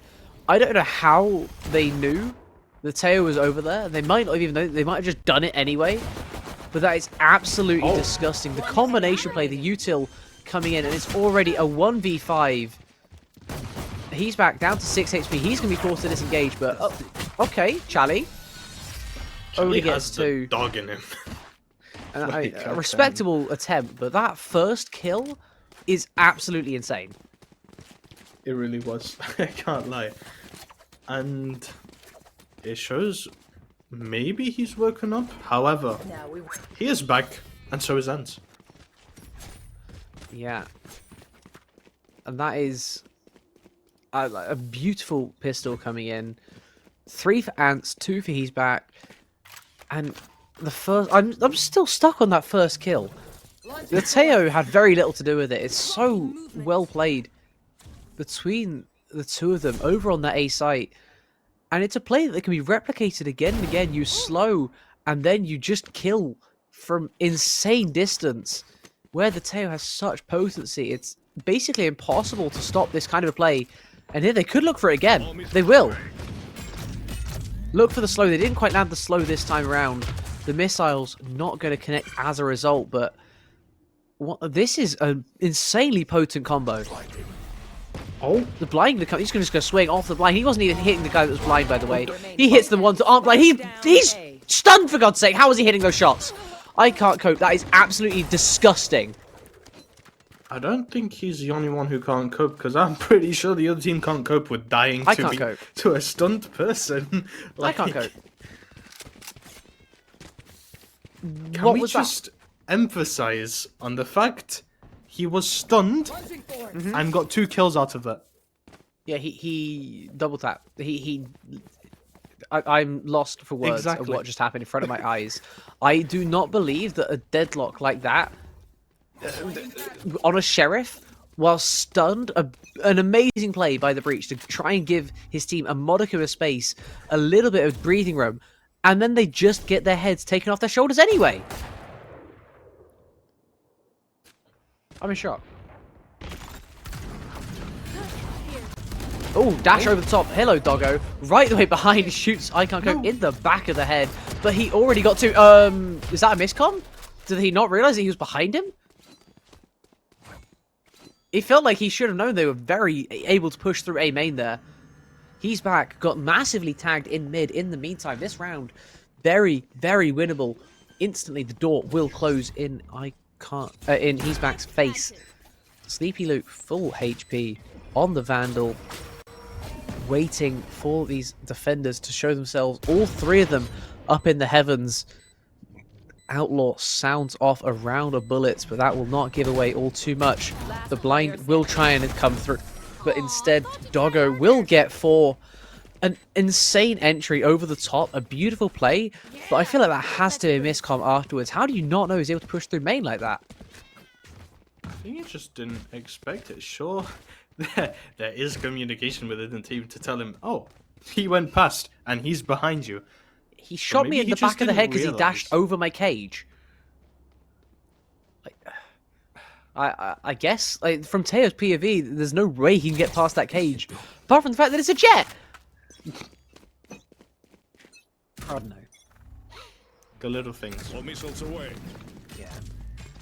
Little things that had to be locked down on, and they just kind of weren't. The things that cost them such a key round, and that is a beautiful way to trade it back. The double swing comes in. B main is not open for business, but you know where it is? A main is completely open for business unless someone like the Deadlock can deny this push. I can't cope. can finally not cope anymore. The push through A main has perfect timing, trying to deal with the tree pressure that was coming in, only able to get one, including the use of his ultimate, and now it is he's back, left all alone, shot through the wall. Fredde with a triple kill on the Vandal. A beautiful play from this side's Teo, and it's all tied up at 2. I think honestly, I think. like we're seeing dominating rounds from both sides. However, you can't tell when one side's going to be good, one side's going to be bad. But I think this time we might be able to, since it's just Sheriffs versus Vandals. Yeah. Another half buy, so often seen in these games. Doggo instantly finds one onto the mid player that had no mobility. The rest of them, though, the teleporting Jay and the dashing, he's back, able to get through, and they will trade 2 of them. Jay gets another. The knives came out. Wow, that was bold. He didn't get the kill in the end. Jay will fall Fredde with another double kill to secure a 3rd round on the board pretty early for Hunters. That was a really fast round, and what I didn't expect is for Lodestar to get as many kills as they did, and so easily.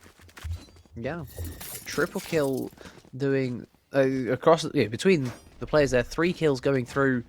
Very good econ damage. Charlie down to 750. Doggo 1850. They still have another buy in them at the very least, but it's gonna kind of put a little bit of a stopper in any of those plans to really start building a massive economy on this attacker half, rather. Phrasing.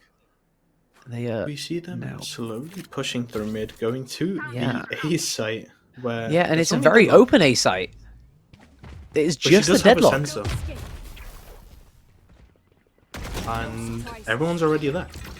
Yeah, rotations are going to come in. The blind going to force the stun as well coming through, forces the jet dash out.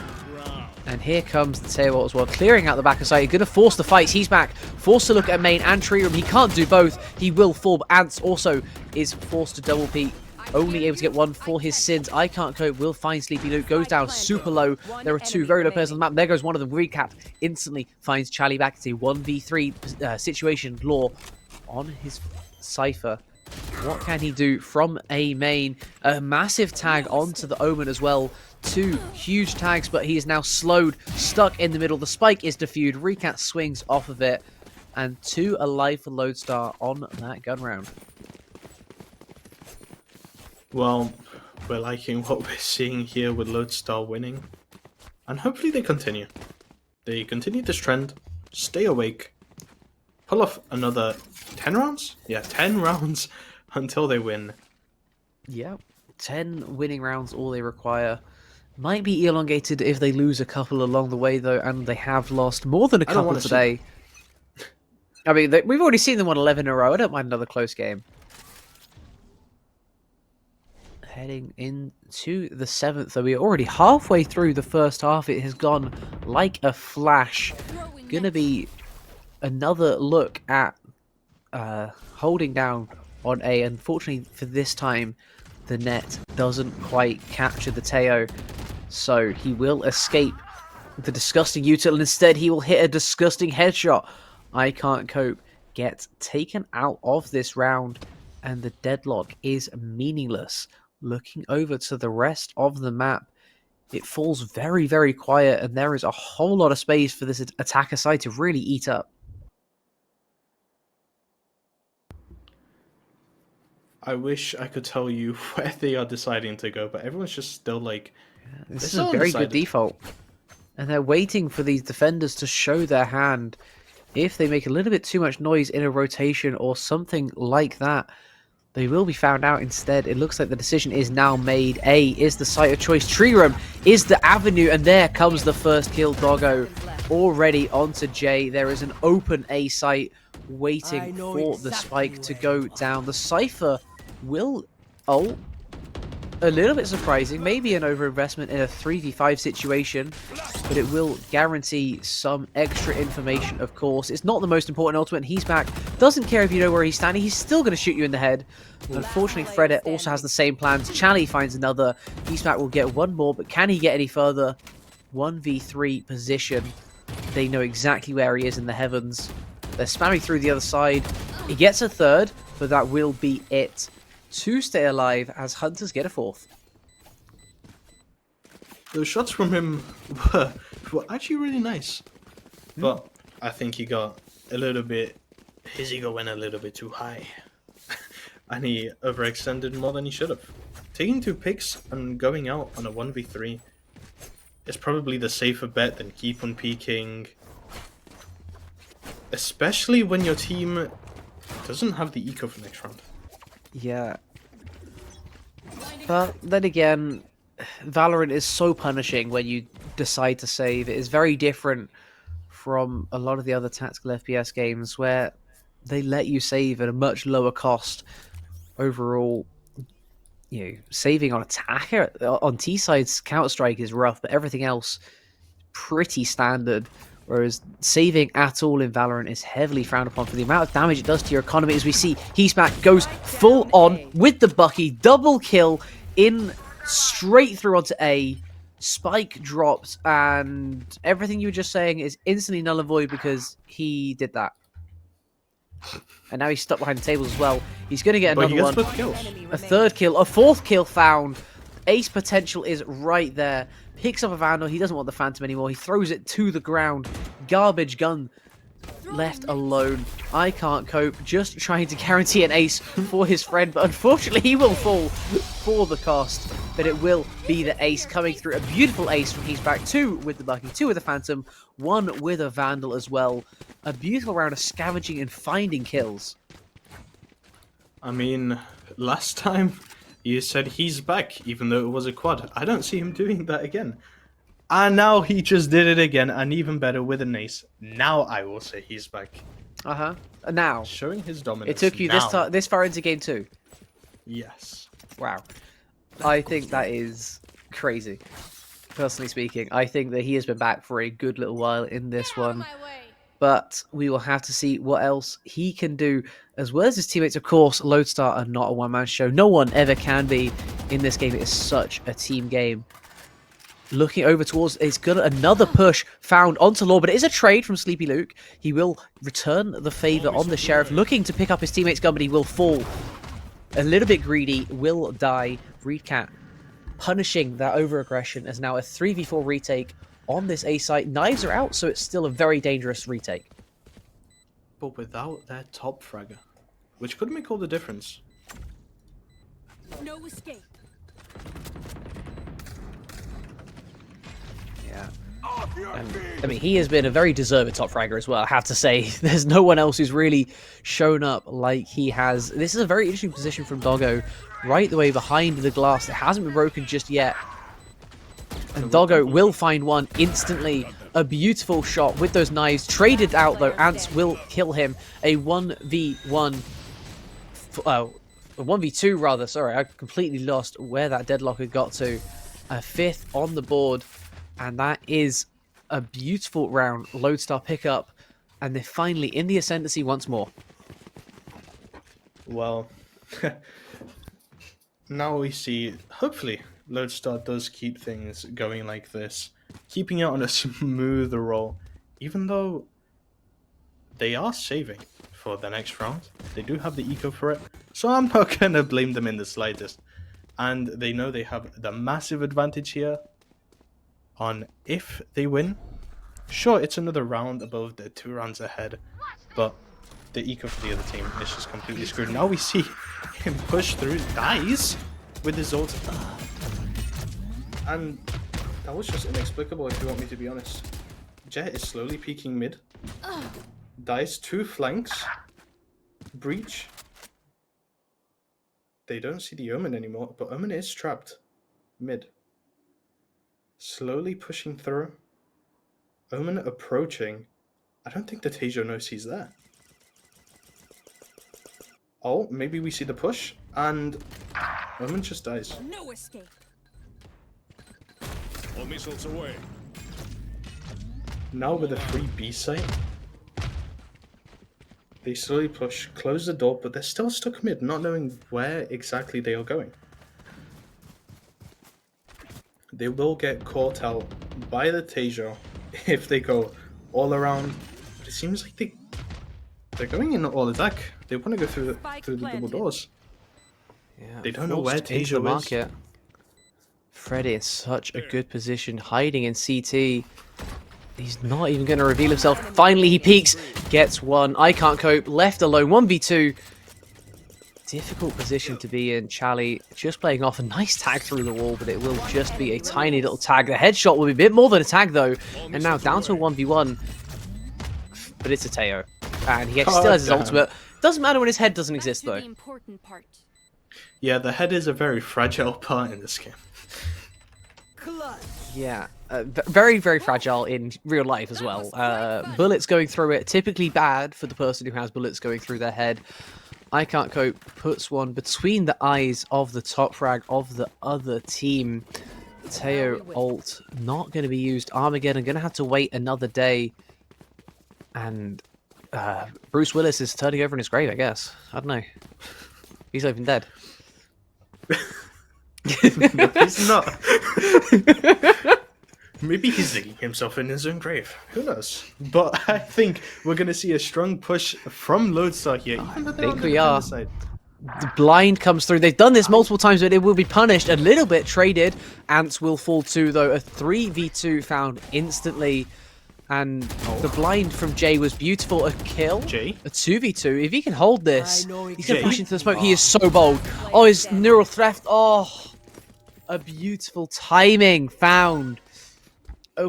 Amazing play to just use the ult. It's a very odd position. You think 2v2, I can get more value out of this in basically any other round. But there's only one other round to use it anyway. Using it now, so potent. Finding the Omen on the aggressive play. Get the spike, get it down. 1v2. planted. What can this deadlock do? Oh, round. Well, I'm not going to rhyme. I don't think the deadlock can do much. She doesn't really know their position. Except Now for he now. does. Now they know at least one. I Can't Cope sees at least one of the heavens. Saw the second as well. The stun didn't reach, but it doesn't matter. The headshot will more. Picking up a fifth. A very Last close round half in the half. coming in on Ascent.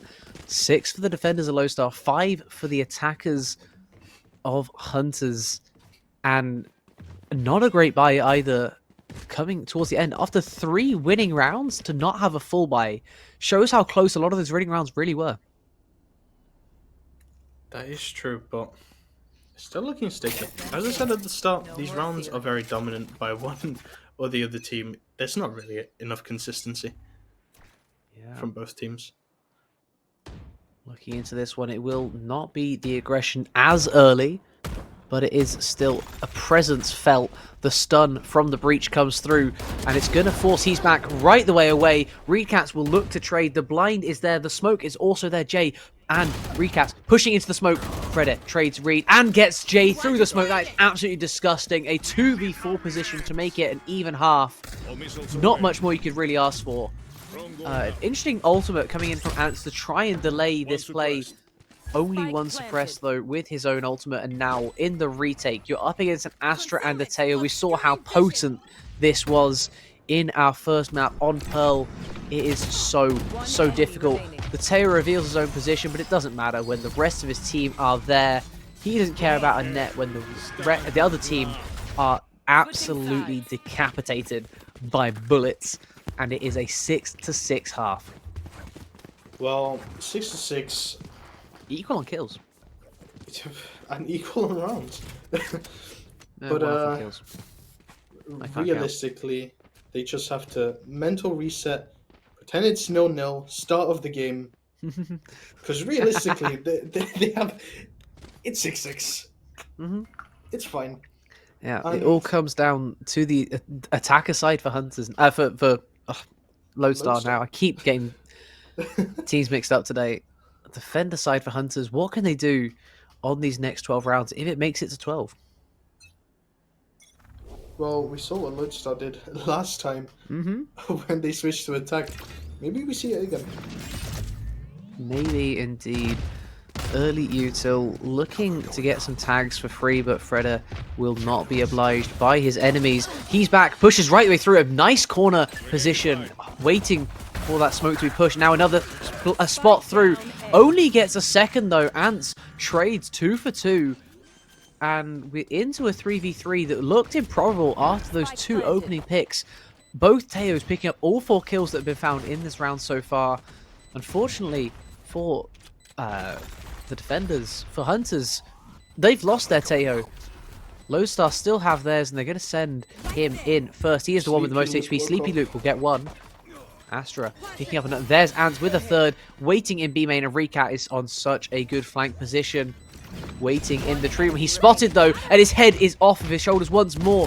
So many headshots coming through this game. Ants with a 4th. He's forced to ace if he wants to win this. Both of them are so low HP. Does he stick? Does he not? He runs away from the corner. He doesn't think he's sticking because he isn't sticking. He read it like a book. He's trying to bait out the bullets. And there's no time for the defuse. Ants played that perfectly.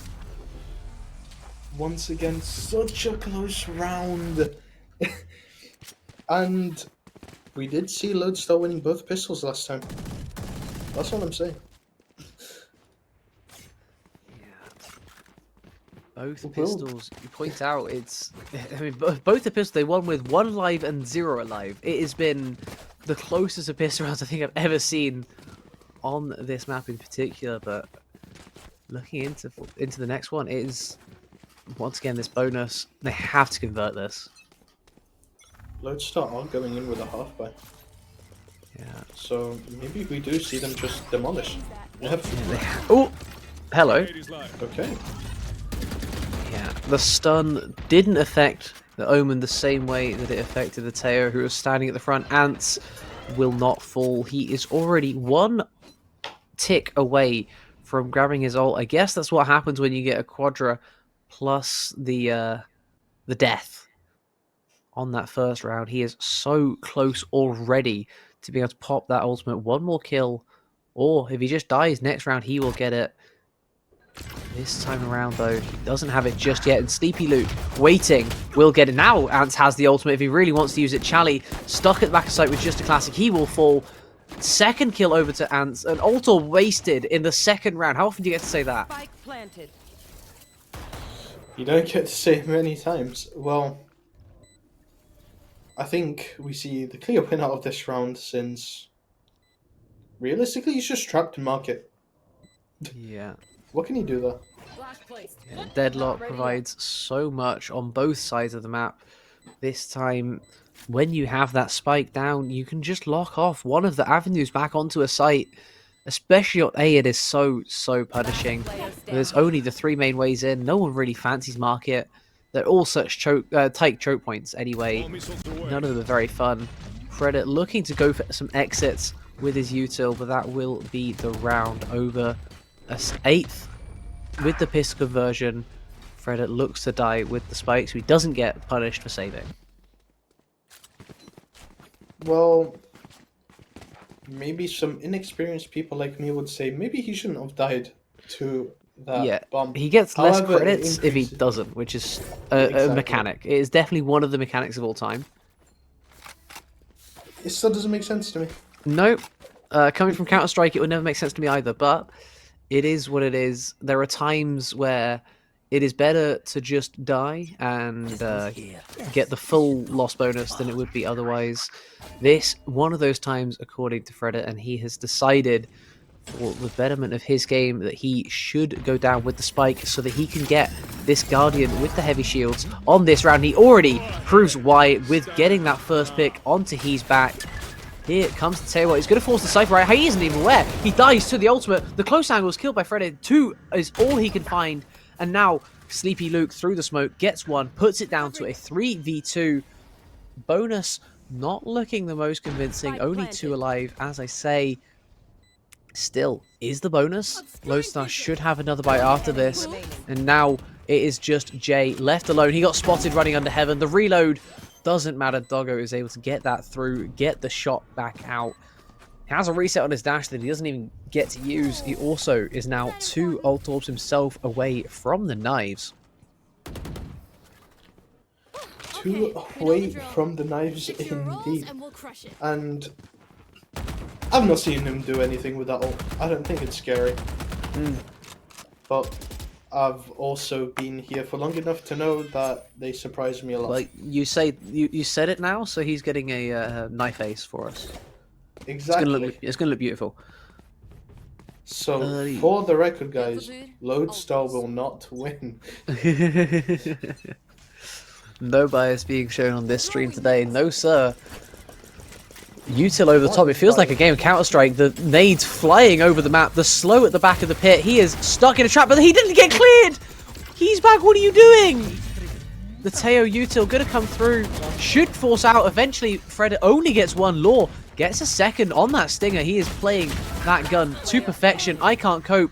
Really proving it. Only able to get one. He can't cope with flicking to that many people. And Law just got a quadra on a Stinger. Listen, this might be for a very niche audience, but if any of you have ever watched VGHS, you know the Law can never be beaten. And he just demonstrated it there, taking that little persona and getting an easy quad kill. I am shook. He's back, jumping all the way through to the back of site.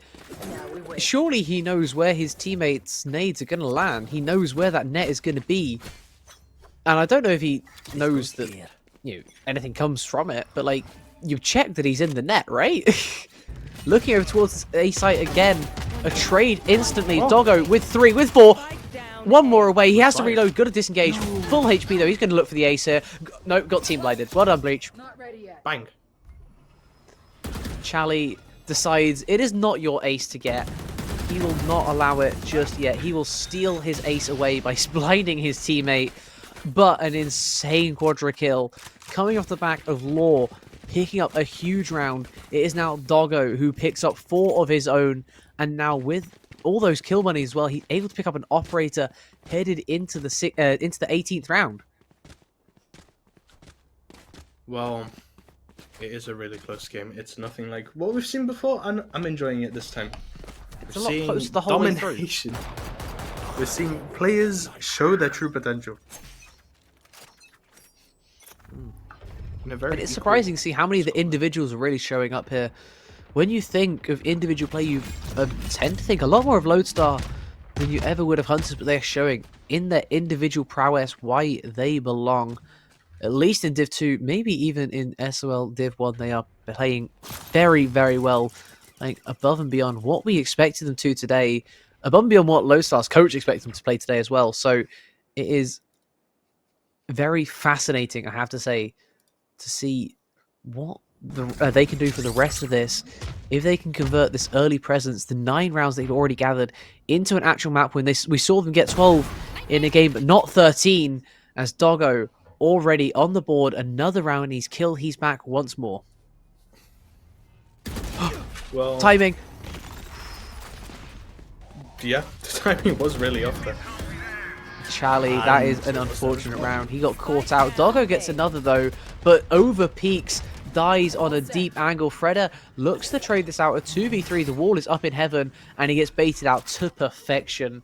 The wall will fall, and a 2v3 retake is gonna ensue. They can play this however slowly they want. They get rid of the door, do everything by the book. A little bit of spam coming through, waiting on the reveal that came through from the Cypher's ultimate. But there we go. Jay is left alone. 1v3, gets the first in heaven. He's looking to peek, but he's getting double peeked on the other side. It's an impossible 1v1 to isolate. Law and Luke playing together to perfection, and a 10th on the board. Well, before this, I was going to say Sleepy Luke has not woken up, and he's still asleep. But he's got a triple double. I think he's about to wake up. I think he woke up a little while ago. The second he hit 13 assists, he decided it's his time to get the kills as well. Already up to 11. He's positive KD, and he's also got 13 assists. What more can you really ask for in a controller player, rather? Using those smokes and still getting value from all of his other things. It is absolutely amazing to watch. Heading now into the 19th, Lodestar need to do something.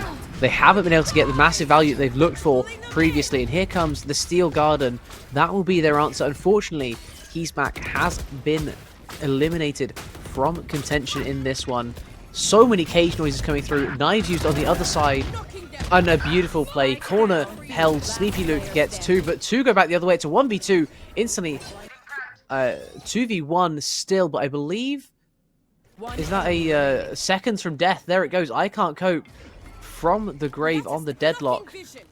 And now a 1v1.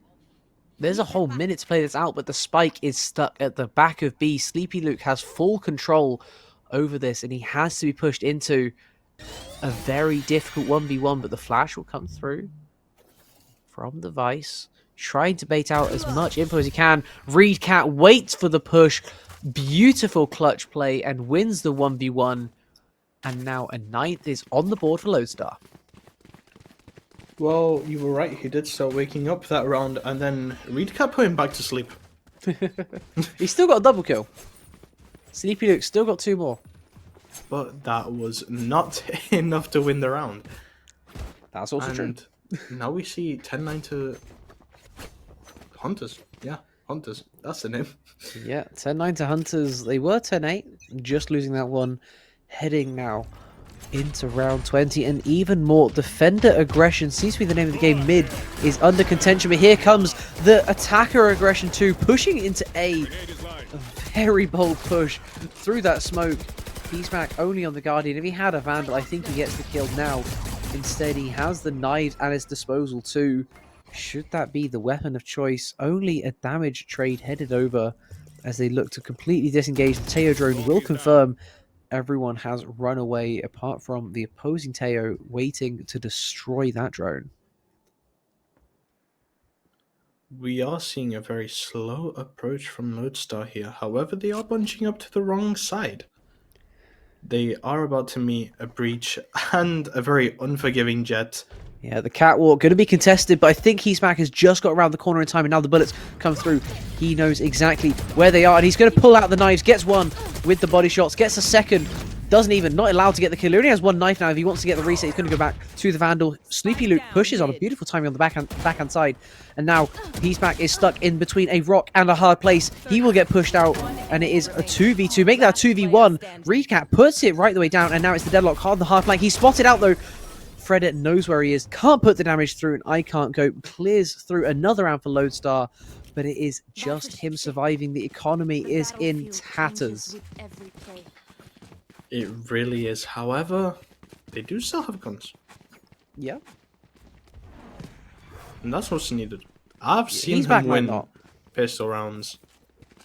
No, I have not. I've seen them win half buys. That's what I've seen. Yeah. And no I pistol rounds this game. I trust them to do it again. Fair enough. Yeah. No pistols this game for the Hunters, but lots and lots of half buys throughout the course of the day.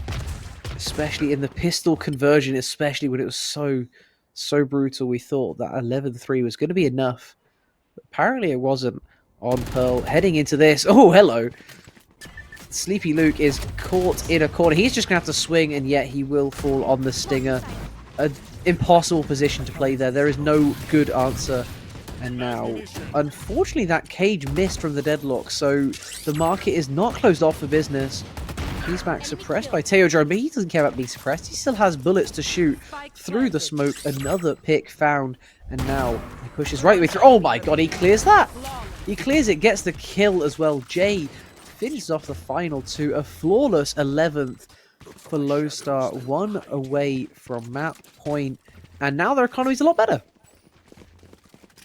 Yes, it is, and if you want me to be honest, I'm reading the script here. Right. Okay. OT? Lodestar are about to lose this round. Okay. But I can't reveal the rest of the script, otherwise it's spoiling too much. You can't do that. I don't care about spoilers. I want to know how this ends already. We have been here for so long. Overtime.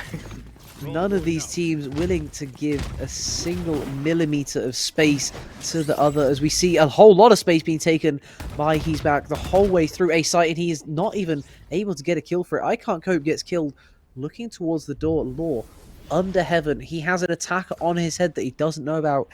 He heard the shots ringing through towards the door when he was looking for Fredda, but now He's Back in such an interesting position.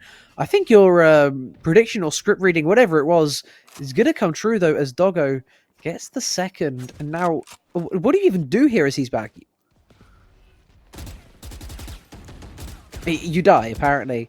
Law finds him eventually. The Cypher knew there was a possibility of a little bit of a contamination, and he has dealt with it by clearing out the heavens. Now, Reedcat forced to push out of his corner, blinded as well. Not a chance in hell of escaping. Jay, the last one alive, 1v5, a spike to defend, but will fall early, and Flawless going the other way. Well, as I said, my dyslexia did not kick in, and I read the script correctly.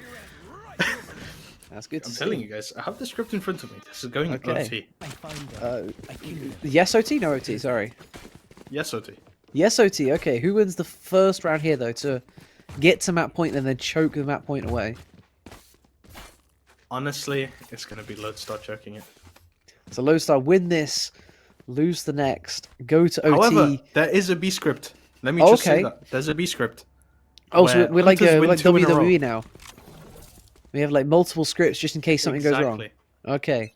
Hunters on the B script is supposed to win 2 in a row. Oh, okay, so it's either 13-11 or it's OT, is what you're saying. Exactly. Interesting choice. Law, stop. Come on, man. Shorty out, gets the first, diving over the top. Amazing updraft play with the smokes. Gets a second as well on the door player, and now a 3v4 retake. The Teo is very, very low. The Breach ult comes in. They're going to go fast on this. They couldn't give less of a damn if Lodestar are ready. They don't care if they're ready. He's Back gets a third, down to a 2v2. Astra going to ult as well. They really, really want this 12th. I think they're looking for the B script, unless Jay has something to say about it. Gets the first, gets the second. And we will be looking at the A script as another round goes Lodestar's way. The 12th is on the board. Can they close out, or will we head to OT? The script is saying OT. My heart is telling me it's 13-11. My heart definitely isn't. I know what I'm reading. The only reason Lodestar decided to win that and completely push through it is because they saw they weren't following the script. They wanted to break it. And Lodestar wants to stick to it. Because they know if they get OT, they win. Okay, so the B script favoring these defenders currently. Hunters hunting the 12th to tie this up. The only map point that has even been afforded to Lodestar, the spot in mid. I think that was a spot both ways. Doggo very, very aware. He's back now. Knives over the... Oh my god. There's no way he just hit that. Sleepy Luke, he knew the Jet was ulting, but he didn't know where he was ulting from. Here's the updraft and flicks up over the wall, over the smoke, and one taps the hell out of him before a single knife is thrown. That is absolute filth. What a way to kick off this final round of regulation. And it is a man advantage now. And it looks to be potentially an extra one as Fredda wins the catwalk fight as well. I think your script might have been off, my friend. Oh no, your script is on. I'm completely wrong. My heart was wrong. Oh, that's sad. Okay, well, he picked up the spike with the Omen ult anyway. They might even look to close this out still in regulation. I'm getting dizzy from this game. There is so much going on. The 3v5 is required, but there is a 1 instantly. Reedcat on an early push. Just a timing push right the way through, but it is not the site in question. B is the site that people actually care about. Is where the spike is, and Fredda knows that the Reedcat was behind. Kills him. A 4v2 in the retake. And it's going to force some CT aggression. They're going to push through into CT indeed. But Chally will not be caught out. Stun through. Stuns one. Shoots the other. OT, here we come. Honestly, Yeah, your script was right. Was that important? The script is in front of me, as I said. Switching sides. Yep. And I don't think that's going to change. Overtime. I'm going to stop confronting the script and start accepting the script. I think that's probably safer for me at this point. Does the script have any insights for us heading into this first OT? If it is only the... Are we only getting one? Is that something I can ask? I don't think I'm allowed to leak that much information. I've already leaked too Wow. much. You've already linked too much. You've already given away the ghost. Fair enough. These players playing insanely well. Bear in mind that they're working on a script as well. To hit when they have to hit, to miss when they have to miss. It is incredible play from both sides. Looking into this OT now. The operator is brought out. A bold choice. Only 5,000 credits afforded to everyone. Every individual player. But it is all He's Back needs to buy this operator. But he's a little bit late onto Catwalk. The smoke was enough to let these attackers through. And now, Lodestar, no. They can be right the way through. They heard the jet dash. And they're going to be playing from the back of sight. They wait for one. They're blinded for the second. I can't cope. Only able to get one. But here's Ants in the same position again. The stun, not enough. A 3v3. The spike is down. There is time for this rotation to come in. And unfortunately for He's Back, he's going to have to clear out that tripwire hook. All three defenders coming through from B main. A very bold decision. 3v3 retake. How do they get back into this? I think that's CT what timing? you have to say. You don't get back into this. Get out of my way. The script may be revealing a little bit too much. The Jet has the knives as well. 2 kills and the spike plant. Doggo, 5 knives ready to fire. Fredda on the CT peak. I called out the time because I thought it could be crucial, and it was.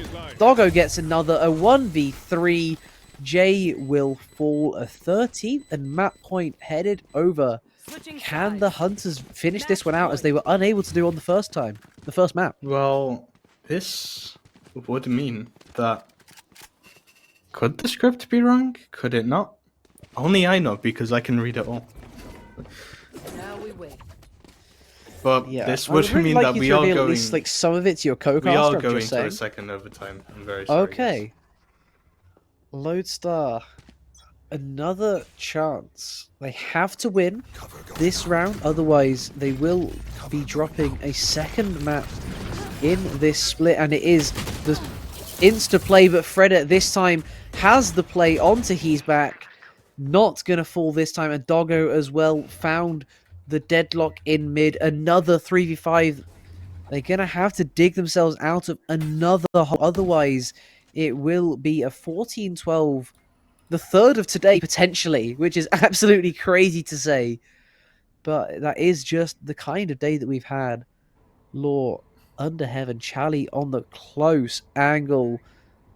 An impenetrable defense, potentially. Still. 3 attackers remain. Ants gonna look to clear out the back of sight. Under heaven is not able to be cleared, though. Neither is Charlie on the door, so they're gonna still have some methods of escape. The stun comes through. Perfect timing to get the stun out. Jay will somehow get that kill, though. That is absolutely filthy. I don't know where he found that kill on. And Recap will get the Heaven player too. This is a return. A 3v3 now. Not the plant just yet. And Ants will get the Under Heaven player as well. A 3v5 turns into a 3v2 instantly. Doggo gets completely flashbanged by the Vice. Reedcat gets another. The final player is Heaven. And a 3v5 taken flawlessly after that. 13-13. And yeah, the script's right. Bad. Switching sides. Overtime. Well, you can never doubt the script. That's all I'm saying. I will stop doubting the And- script. I said I'd stop doing it, and I didn't stop doing it. And that's what you get. Yep. I think... I don't know what I think, to be honest. We're seeing I've a stopped lot thinking. of people who were at the bottom slowly creep up to the top, and vice versa. It's looking different than it was at the start. A very odd position when we have the script reader right in front of our eyes, but he still refuses to read the script to us. Unfortunately, the rest of us are left in the dark. Heading into a second OT now. And Lodestar, what can they do? What can the Hunters do to get some sort of advantage in the second overtime? These teams have not been separable at all on Ascent. A 6-6 half, a 12-12 full, and now a 13-13 as well. Both teams seemingly evenly matched, which I don't think anyone would have predicted coming into today. Lodestar heavy favourites that are not winning out as of yet. Of course, winning the first map, but even that one went to OT. This one here, close as anything. Halfway through this round already, not a single tick of damage has been dealt to anyone. Here comes the A play, the smokes, landing from the Astra, the Jet dashing into the site. I Can't Cope is hiding away from this. There is 2 defenders over here only, and they are forced to defend this all alone, and Law gets 2 beautiful entry frags. The Cypher makes it another 3v5 that Lodestar have to push into once again. Slowly. I know exactly. Oh, they do have a flank. The Jet is going around.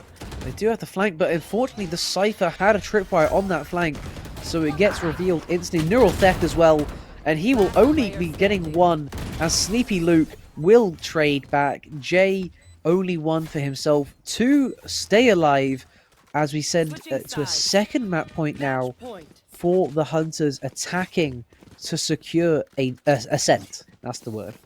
That's the map. Well, I'm good at this. you know what I have to say? Don't make me do another OT. Don't make me do it. Another OT. Oh. Script writer, I would like a refund, please. Lodestar. Down the barrel of a second OT, and they're going to be pushed into Recat. On the close angle, gets completely destroyed.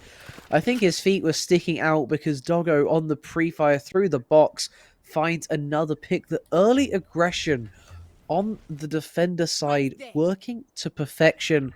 Luke now left alone towards mid. There is a potential to get a trade back, but the Cypher has also laid a tripwire here. It is difficult to push into this angle without giving away all too much. And it's going to be just the spam through the wall from both sides.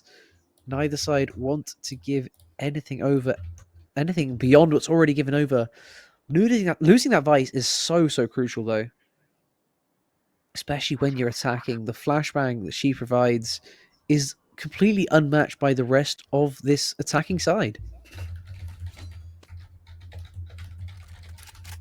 Well, we slowly see them pushing A site. Once again, not many people there. And they already have a deadlock set up.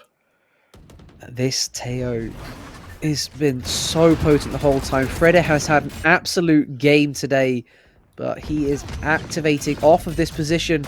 Doggo finds one and he's back. Doggo finds another as well on Jay. It is a 1v5. Made it get a 1v4. Freda fell very quickly. 1v3. Okay, 13 seconds, 12, 11, no time left. The script finally fails. GG's in the chat, 15-13. And somehow, some way, the Hunters find one of the maps of today, even if it wasn't the one they were up 12-3 on. Well, that was a really interesting series. Unfortunately, it did not go our way. Yeah, I mean, that is a crazy round score, by the way. 14-12, 15-13. An amazing best of 2 in the SOL Div 2. I'm going to need about a week to kind of regroup after that. I think everyone involved will need a good amount of time to rest and relax after such a crazy game. There was only 2 maps. I'd have loved to have seen a third after that amazing closeout finally by the Hunters. Third OT was denied. Do we have any closing thoughts before we send it off for the night? Well, we are very unfortunately went 1-1, which means we are top 3 now. Mm-hmm. And realistically, I don't know where my train of thought went with this. It's been a really long day. It has been a very long day. Ended 1-1, 3 overtimes. Yeah, well, No? 4, I Yeah, think, 2 technically. Yeah. 3 games that went to OT. And That was a really long day of Valorant. It Not just was for us, but I think even for the viewers, if you want me to be really honest. absolutely true. Of course. Thank you for joining me. By the way, that has been a heroic performance coming on. Someone's not used to casting at all, coming in and still putting out a mammoth performance. Thank you all for watching as well. I've been Rue. I've been joined by Tangerine. Thank you for being here. Thank you guys for having me. It is I our won't be pleasure. back. Oh, is that a threat or a promise? Both. Okay. Well, we will see you guys for Valorant next week. We'll see you guys on Sunday potentially for more League of Legends. But until then, thank you all for watching. We will see you guys next time. Goodbye.